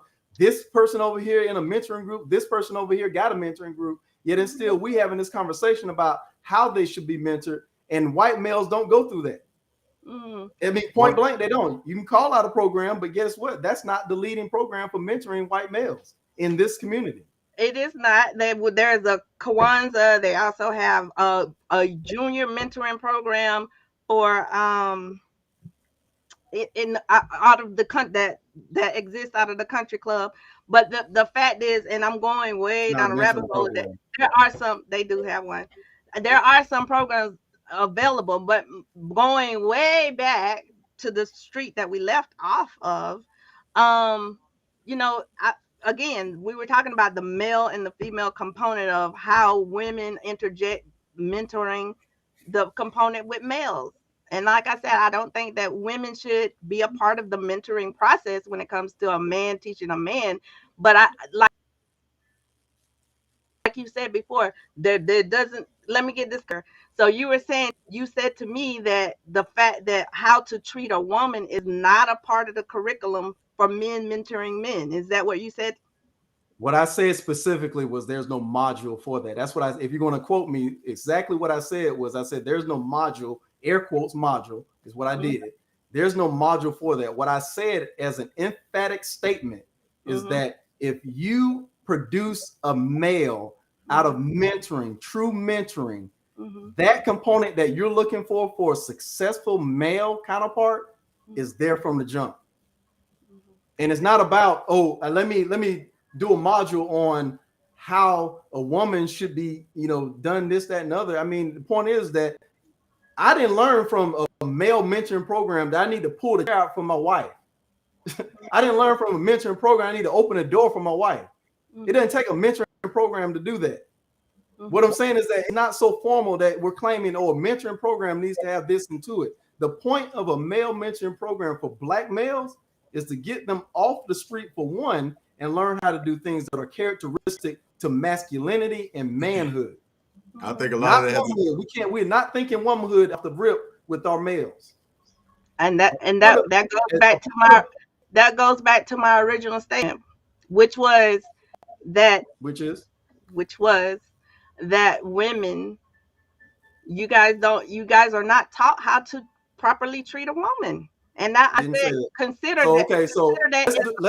I've already polled. I would like to see Brittany's answer. And again, we didn't ask whether Brittany was the only one that could represent her whole marriage crew and everything, but we're okay with her poll question for 7 years. I said 15 years. So again, so you're telling me basically is that if I told you that, you basically your response in summary is that that's why we have problems, et cetera, et cetera. How do you get 15 years in marriage if what I just said to you was the accurate truth? Well, first of all,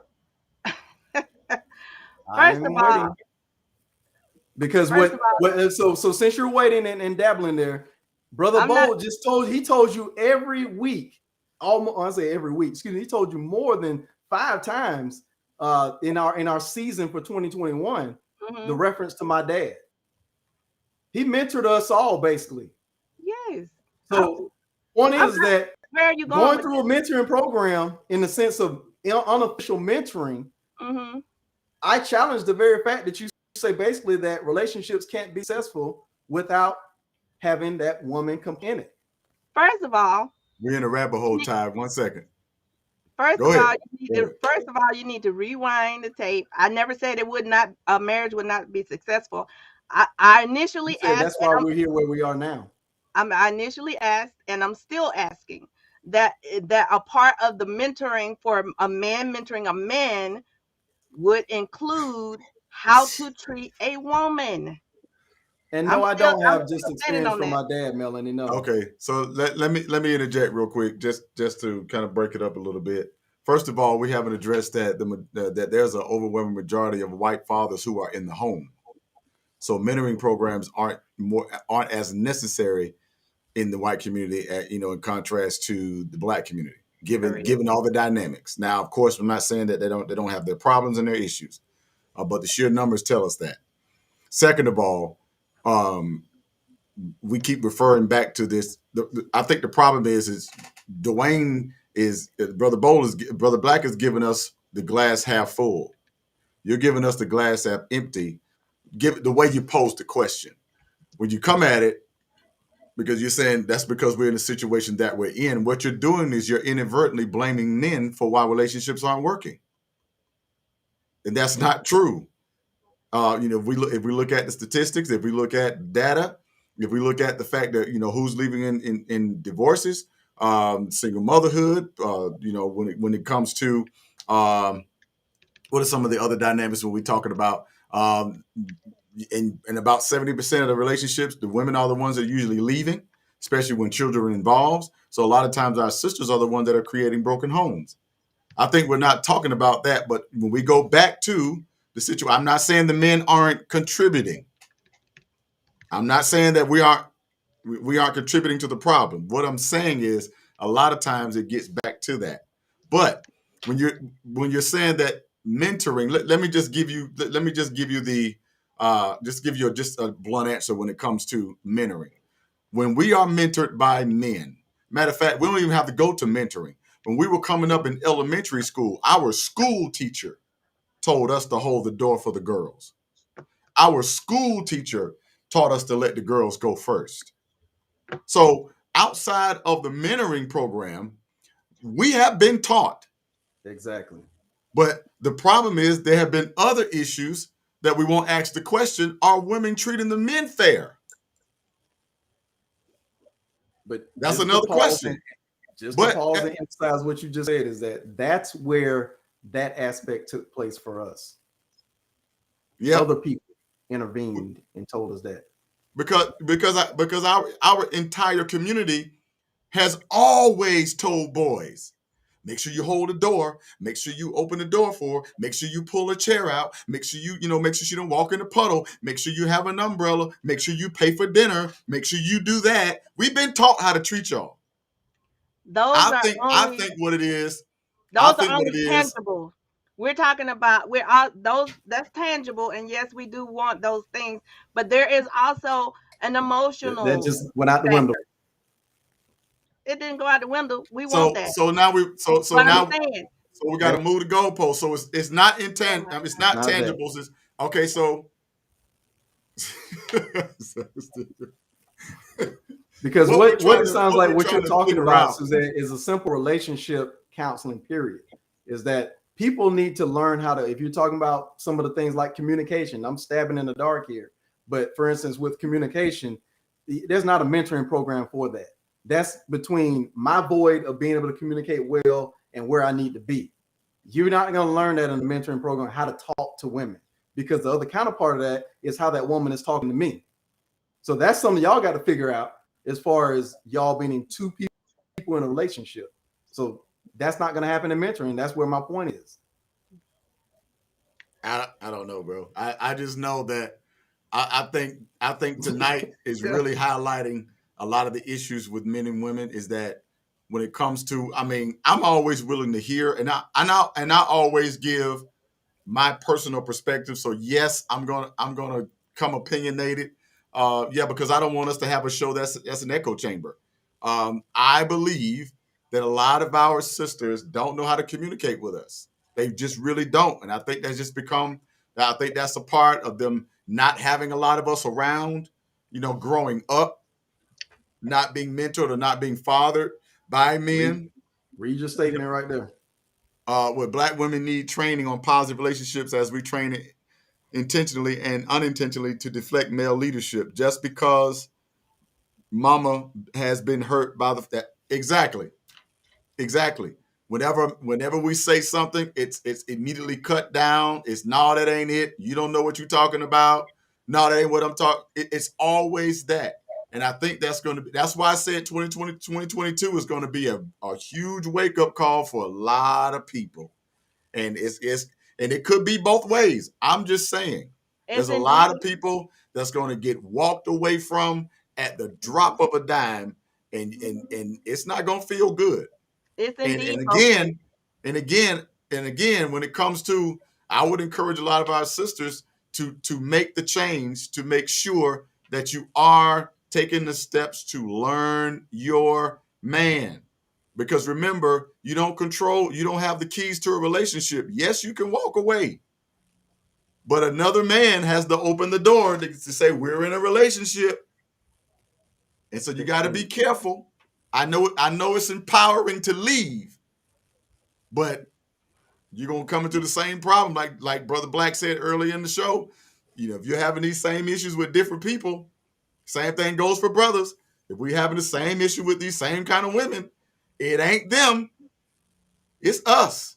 You need to realize that some of the women are saying exactly the truth or honest truth here is that, like Ty says, I didn't learn how to talk to men. There wasn't one, for me there. It took me one time for my dad to say, who you talking to, in a stern voice and tone, that I learned, oh, no, I don't do that. And Melanie says, so basically she come to the realization, it sounds that so women need mentoring too. Jarkay says, I see it every day. Women can be selfish in relationships. Brittany Bell says, I've had to personally be very intentional with my self-training. It's hard. I think that the thank you needs to be that realizing that women hold a whole piece of the success of this that we're talking about. It is not let me list the characteristics, and if you don't have it, you're doing something wrong. That's not the point. That's the narrative, bro. That's the narrative. That's why I say all this talk about these qualities. 30, 40 years. Everyone needs to look at themselves and say, do I even hold a candle to what I'm asking for?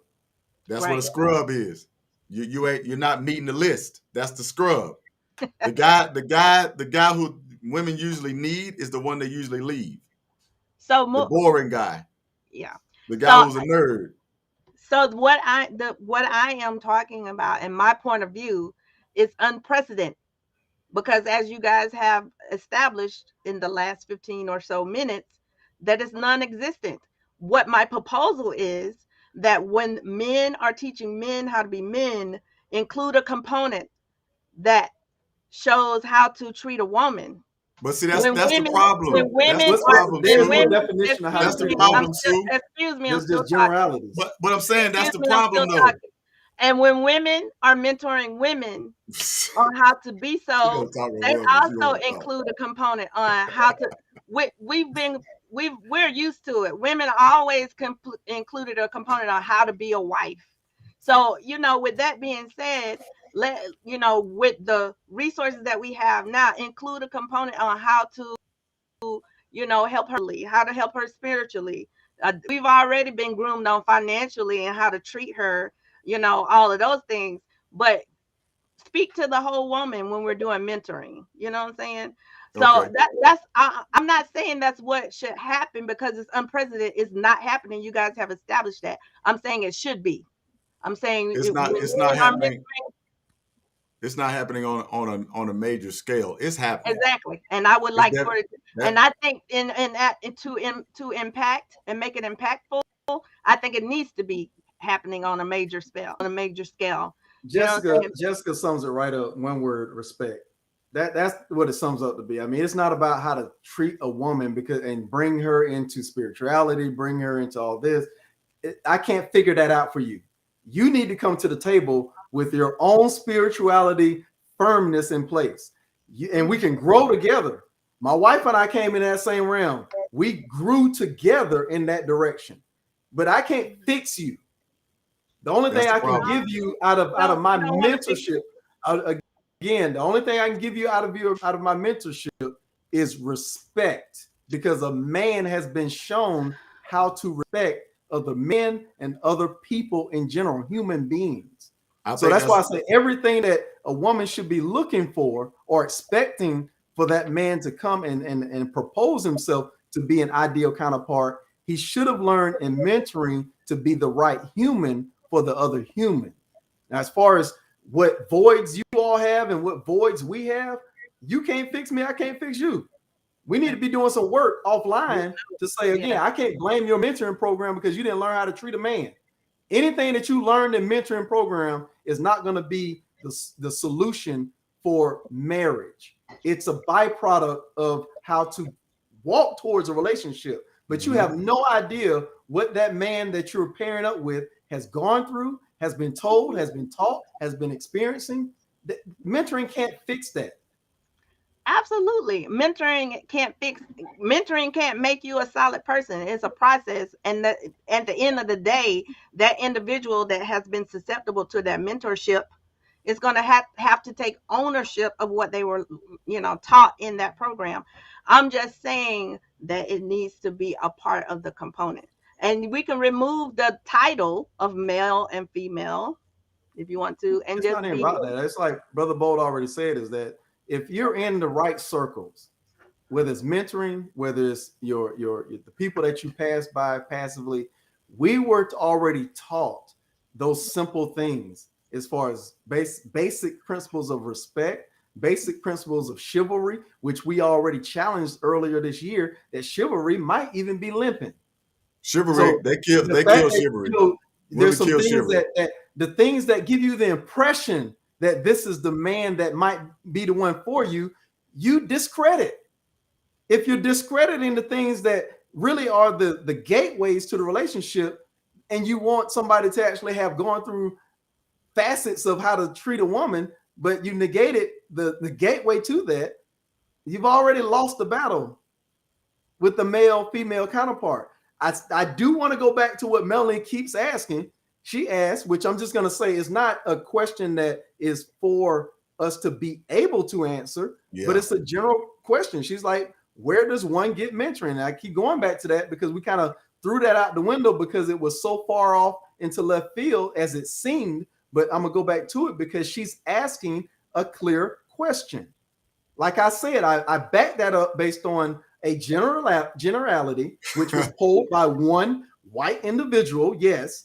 But my point was that counterpart to this audience does not necessarily know where to get mentoring because it's not really a facet of their culture. They have these things like Boy Scout and etc. But again, we don't call ours the Boy Scouts of Black America. We call it mentoring. They don't have mentoring programs like we call them.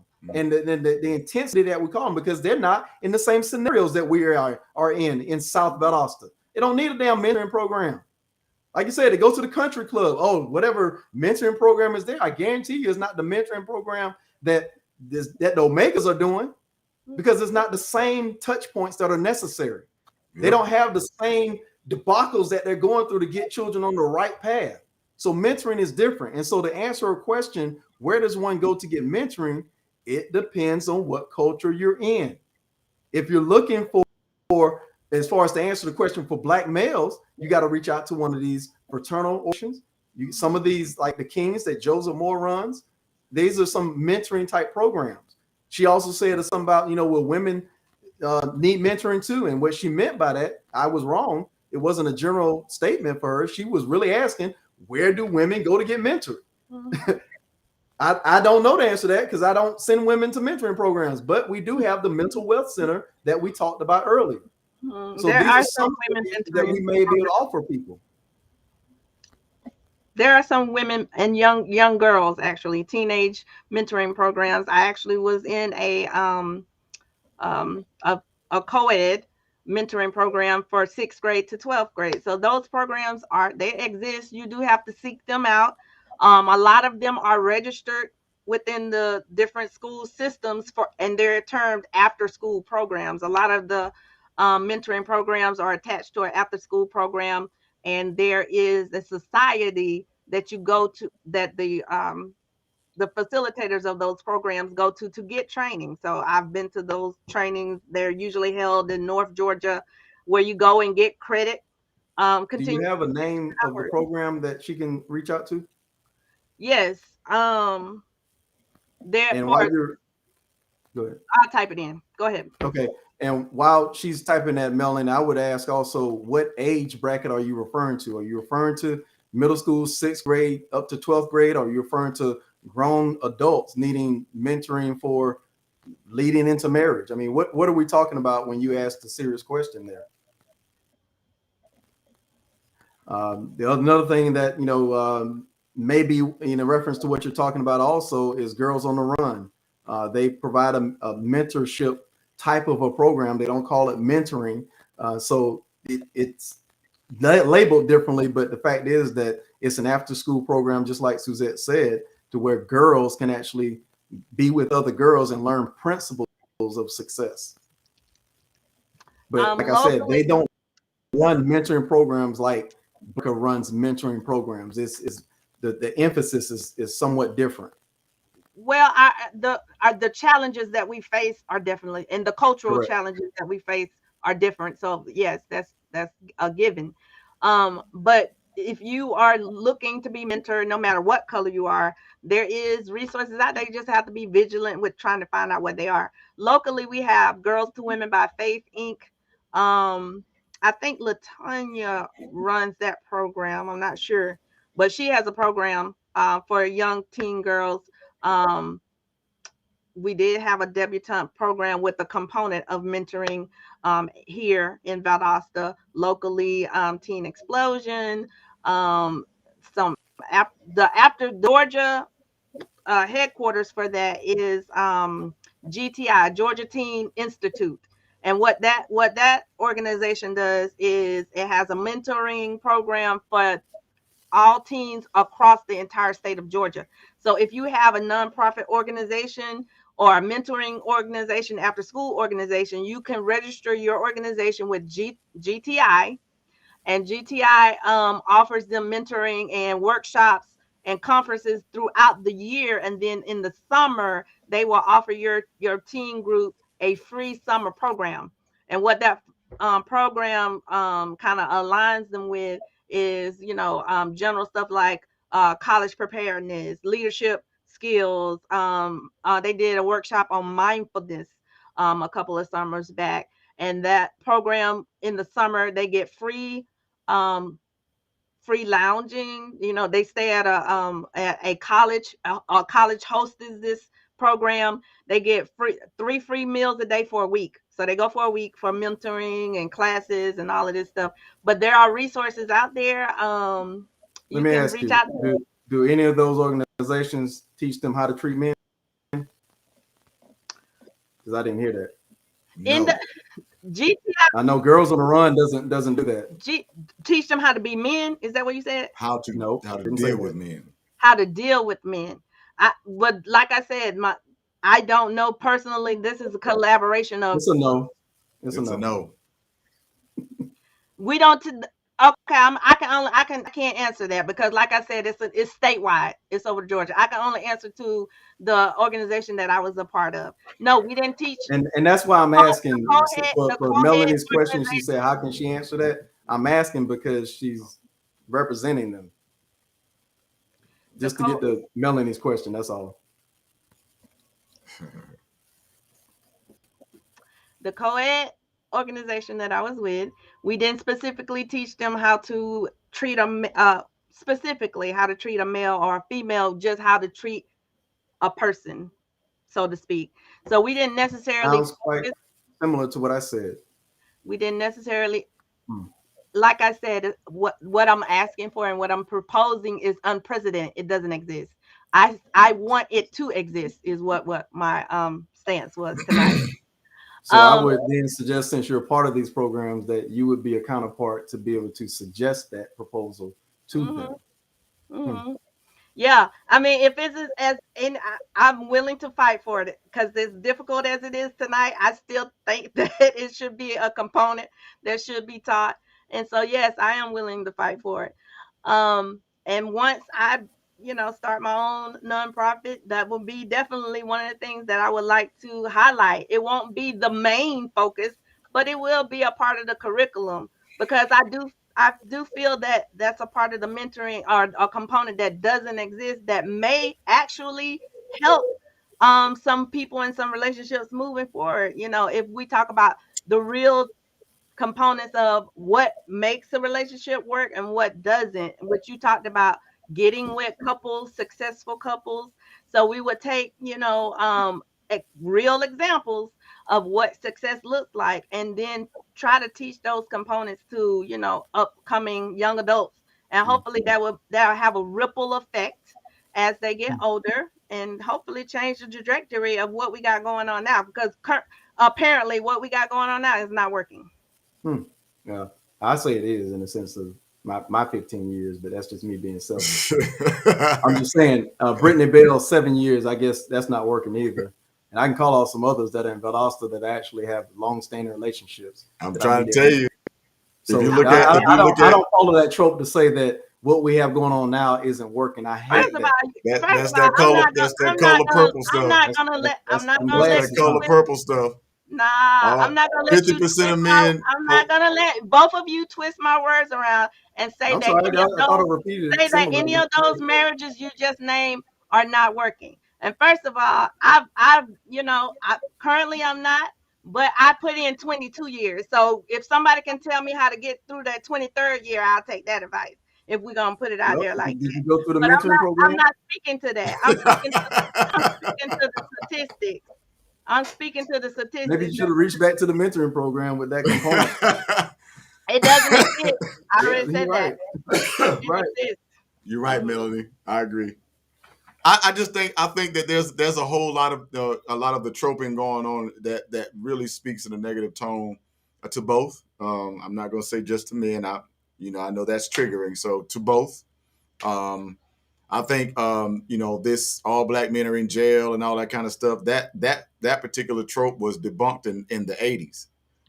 That statistic was no longer valid in the 80s, and we're still talking about most black men in jail. And no, 50% of black men are single and childless. Over 30% of black men are married with children. A lot of our men are not in prison. The overwhelming majority are not. We just like to highlight on that, and everything that seems to be geared towards any type of description of who we are, it's always in a negative tone. But in reality, when it comes down to it, all men aren't, a part of that trope. All women aren't a part of that trope. But again, it's difficult to have that conversation when you're trying to have an overall general conversation when you only have anecdotal evidence, to kind of, support your argument. And that's where we go down these rabbit holes. So, I don't know. Like I said, I don't know. I've already given you my solution.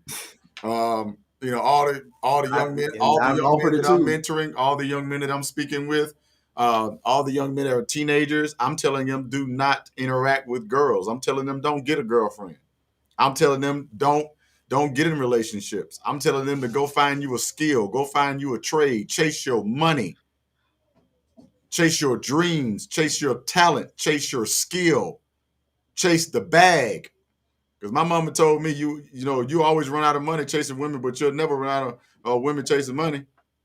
And if you got that money, you'll never not worry about not having one. And the more money you got, the more you can control who you keep. So I'm telling all these young brothers, hey man, stay away from these relationships. Go get you a skill. Get on your purpose. Get on your grind. Go get some therapy. Get in the gym. Chase your well-being. Exactly. Forget about trying to be in a relationship every time you turn around. Go do you, because you don't know what you want until you're past 30 anyway. The last three comments you said, chase your well-being with Brittany Bell there. Jarkay sums up just the work begins within. I in so many ways, I've said that also. Keisha Collins, cousin Keisha there, she says, I feel mentoring starts with great examples in the family. It's what I've been saying also, with respect to Melanie's comment that a poll is not two couples. We can go on and on with more than two couples. And my point goes back to the fact that you need to seek examples. Keisha just said the same thing about great examples in the family. Our relationships that are very young, if you're finally to the point where you're seeking to be in a relationship, Brother Yep. Bull just said, you don't need to be seeking relationships right out the gate. That's just it's a spiraling effect because there's so much going on. We touched Yep. on that with the Titletown High episodes where there was just so much going on that the performance wasn't there. It's just Yep. not, you're not in the right timing for that. But if you are ready for a relationship, or if you feel you're ready, you believe you're ready, then go seek other examples. And there is more than 2 families that we can talk about that give you great examples. Yep. You think about the statistics, man. And I'm gonna finish up with this. When you talk about the marriage piece and the relationship piece, over 30% of the men, black men, are married. That lets you know that there are only a third of black men that are married. That means there were only a third or some of a portion of this. Actually, the percentage is smaller because there's more women than men. So there's even a smaller percentage of women who are getting married. 1 in 4 black women will get married. 1 in 4. 1 in 4. So you got 1 in 3 men to get married. You got 1 in 4 women that'll get married. Seems like we have a better chance of finding somebody. So if you look at the math, he that findeth a wife finds a good thing. The key word is find. And only a third of them or a quarter of them seeming to be wife material.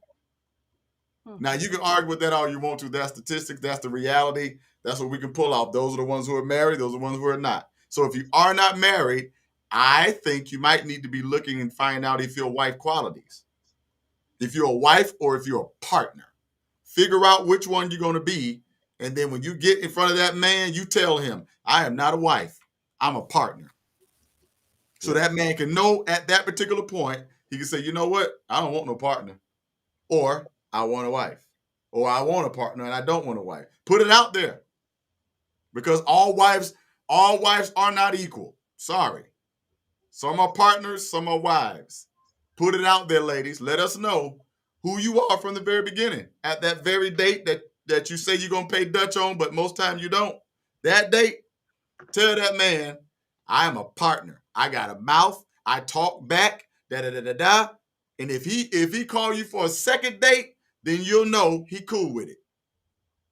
But if you tell him that and he don't call you back no more, you'll know that ain't gonna fly with him. That's all. I think that's the easiest fix.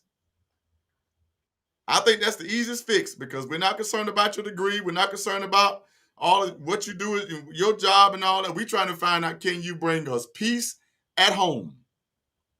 Can we make this thing work moving forward? All wives matter. They do, but they ain't all the same.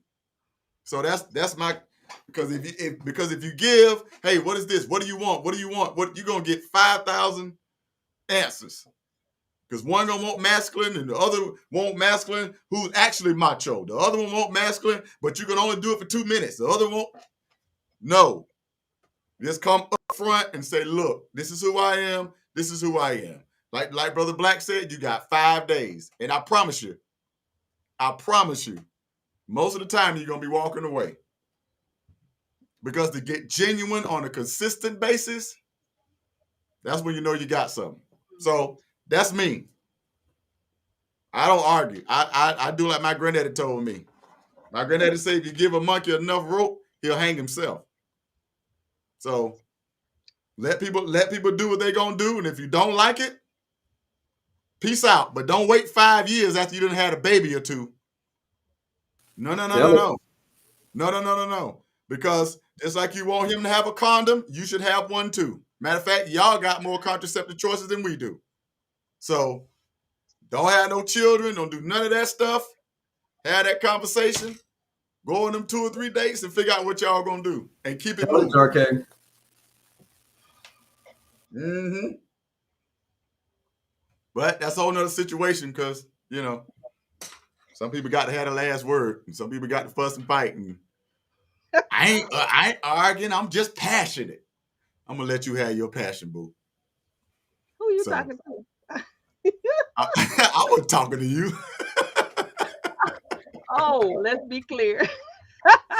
Ladies, moving into 2022, let's do our work diligently and make sure that we are attracting what we are giving out. So that's me. We're gonna match energy moving forward and work on yourself first. Woo! Gonna match energy. Work on yourself and make sure that you are the woman that you want to be and you're supposed to be moving forward. Yep. Cause I'm gonna tell you like ain't I'm no gonna help. tell you like I am in business. This past month, I've decided what 2022 is going to be for our business, what it's going to be like for our business. And I've seen this in a book that I just started reading, which was Deconstructing Greatness. And part of that talks about finding who you can copy. So one of the things that we've done in our business at this point is outside of our industry, which is property management, we've looked at other companies that we can start emulating, taking nuggets from, and trying to take those and make our business greater than our competitors. And so, for instance, Chick-fil-A, for instance, Ritz-Carlton, and the last one I believe was something like Starbucks. But my point is that, as I said before, you need to find somebody who's doing greater than you, figure out through analysis, meeting, because it's not business at that point, it's relationship, just talk to the people, networking, find out who is doing what you exactly want to have in your relationship, and find out what their secret to success is, and see how you can prime that into your relationship. That's where we need to go in 2022, and that's where we're going, whether it's our marriage or whether it's our business. But like I said, I'm always day long make sure I tout going on 16 years. So it is what it is. Do as you wish. Best of luck to you. May the force be with you. Kumbaya, Shabazz, all that. God bless, whatever you want to say. But it ain't gonna work through praying, all that, if you ain't putting in the work. Absolutely. So let it be said on my end that you can do whatever you want. But I'm just telling you, from the little small poll that I did, however measly it was, we got people that have put in some years and have been successful with it. And we need to find out what they are doing. Yeah. Because I'm going to do the same with people who've been married for 30 years, 50 years. Right. I'm finding out what they're doing.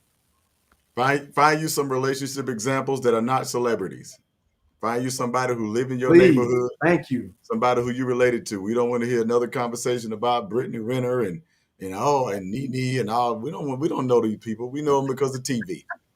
You know what I'm saying? Find somebody who go to your church. Find somebody who's in your Kiwanis club. Find somebody who's near you, who you can touch. So you can have a real life example to say, okay, this is how they did it.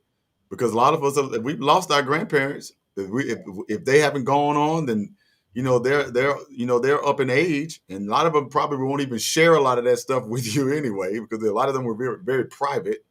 But if you have that, that inside, take advantage of it. You know what I mean?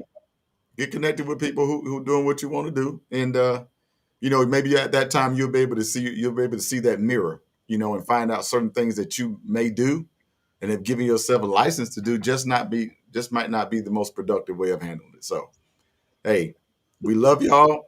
We wish y'all a lot of success in 2022. I'm good. I'm straight on my end. You know what I'm saying? I just want to make sure that we make sure everybody else is moving in that direction. And look, Melanie, Suzette know we love her. She that's our sis. Listen, let me tell you something about Suzette. Suzette is more tenacious than you think. For her to come week in and week out and let us be men and talk to her like men, and she hold it. A lot of women can't do that. A lot of women would have already gotten emotional. They would have gotten out of pocket and out of character. But she's held herself together, and she stood right there. And that's what we need. That's exactly what we need. More sisters who are willing to stand there and be there. And even though it's difficult, she ain't running, she ain't hiding, she ain't quitting. She coming back every week. That's what we need to see from our sisters. So I just want to publicly appreciate you, Suzette. I know it's heavy. I know it's hard dealing with us, but we do appreciate you and we do value your perspective. And we brought you in because we didn't want an echo chamber. We wanted somebody who would say something different, to give us another perspective. And we're glad to have you. And listen, we're looking forward to 2022 with you. So if anybody else, yes, if anybody else got the tenacity, they can handle this. Yeah. Think you can handle round or two. Come on in. Yes, Jockey, Aries men or something else. We the baby of the Zodiac. We the ones that we jump off. Yeah. We jump off literal cliffs and figurative cliffs. We do it all. I'm pretty adventurous myself, but thank you, gentlemen. I do appreciate that. I do appreciate that. Absolutely. I don't know about y'all, but Melanie said earlier she is tired. I'm exhausted. Y'all wear me out. I need to go lick my wounds and recover. Hey, what you need to do is get all of these sisters in the chat, get all their emails, and you need to find a way to get somebody to come on and help you out.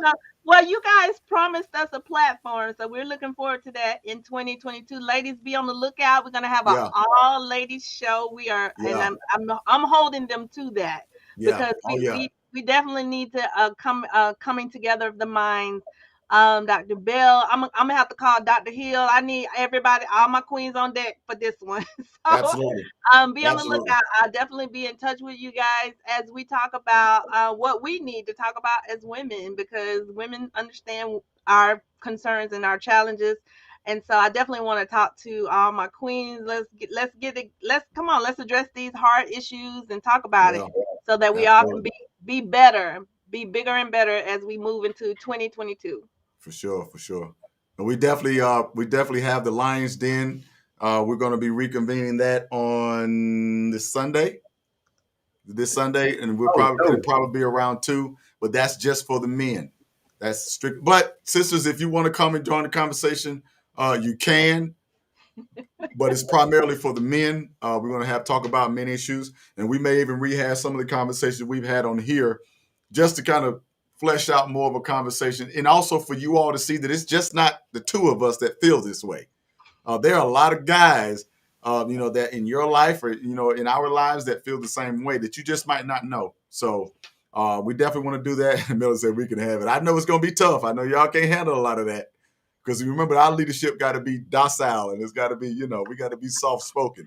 But fellas, we're going to be there this Sunday, every Sunday, Lions Den around 2:00. So be on the lookout for that thumbnail. And sisters, I don't know when whatever day you all choose. Tuesday is going to be for everybody, but I don't know. It might be Thursday. I'm gonna take a poll. Okay. Cool. Listen, we're looking to provide a whole lot of content for you all because we know we're about to go through another lockdown. So we're going to have a way to communicate and stay in touch. So we definitely do that. But again, thank you all so much for all you've done. Anybody have any last closing words before we close out? I just want to, first of all, just reminisce and be very grateful for the 2021 year. I know a lot of people, including myself, faced a lot of challenges, but there was a lot of good moments in 2021 as well. So I'm grateful for that. I'm grateful for this platform and to share this platform with you guys. And I'm very optimistic and hopeful to what 2022 is going to bring. Absolutely. Brother Black, you got anything before we head out? No. I just said my piece with regards to just how we're looking into 2022. Look for examples. I mean, they're out there. Okay. All right. Well, we are there. We're at the end at our particular place where we got to go ahead and pack up our greasy bag and get up out of here. But listen, before we leave, we always give you some form of motivation, admiration before you get out of here. And tonight is very simple. I found this quote and I just wanted to share it with you all because I hope it'll help you into the new year. And it says, playing too humble will have you overlooked, underpaid, and underbooked. Talk your talk, own the room, and let them haters be uncomfortable. Listen, in 2022, we're going to make sure that we stand up and talk loud, talk strong, be strong, but also be making an impact. Because remember, you're too blessed, you're too called, you're too gifted to be underbooked, to be overlooked and underpaid. In 2022, it's time to talk that talk. It's time to stand tall and go after what you know belongs to you. We love y'all. We thank y'all so much for all you have done in 21. But trust me, in 2022, you're going to feel like the man or the woman when you walk through. We'll see y'all in 2022. Till then, I love you. And there's nothing you can do about it. Peace.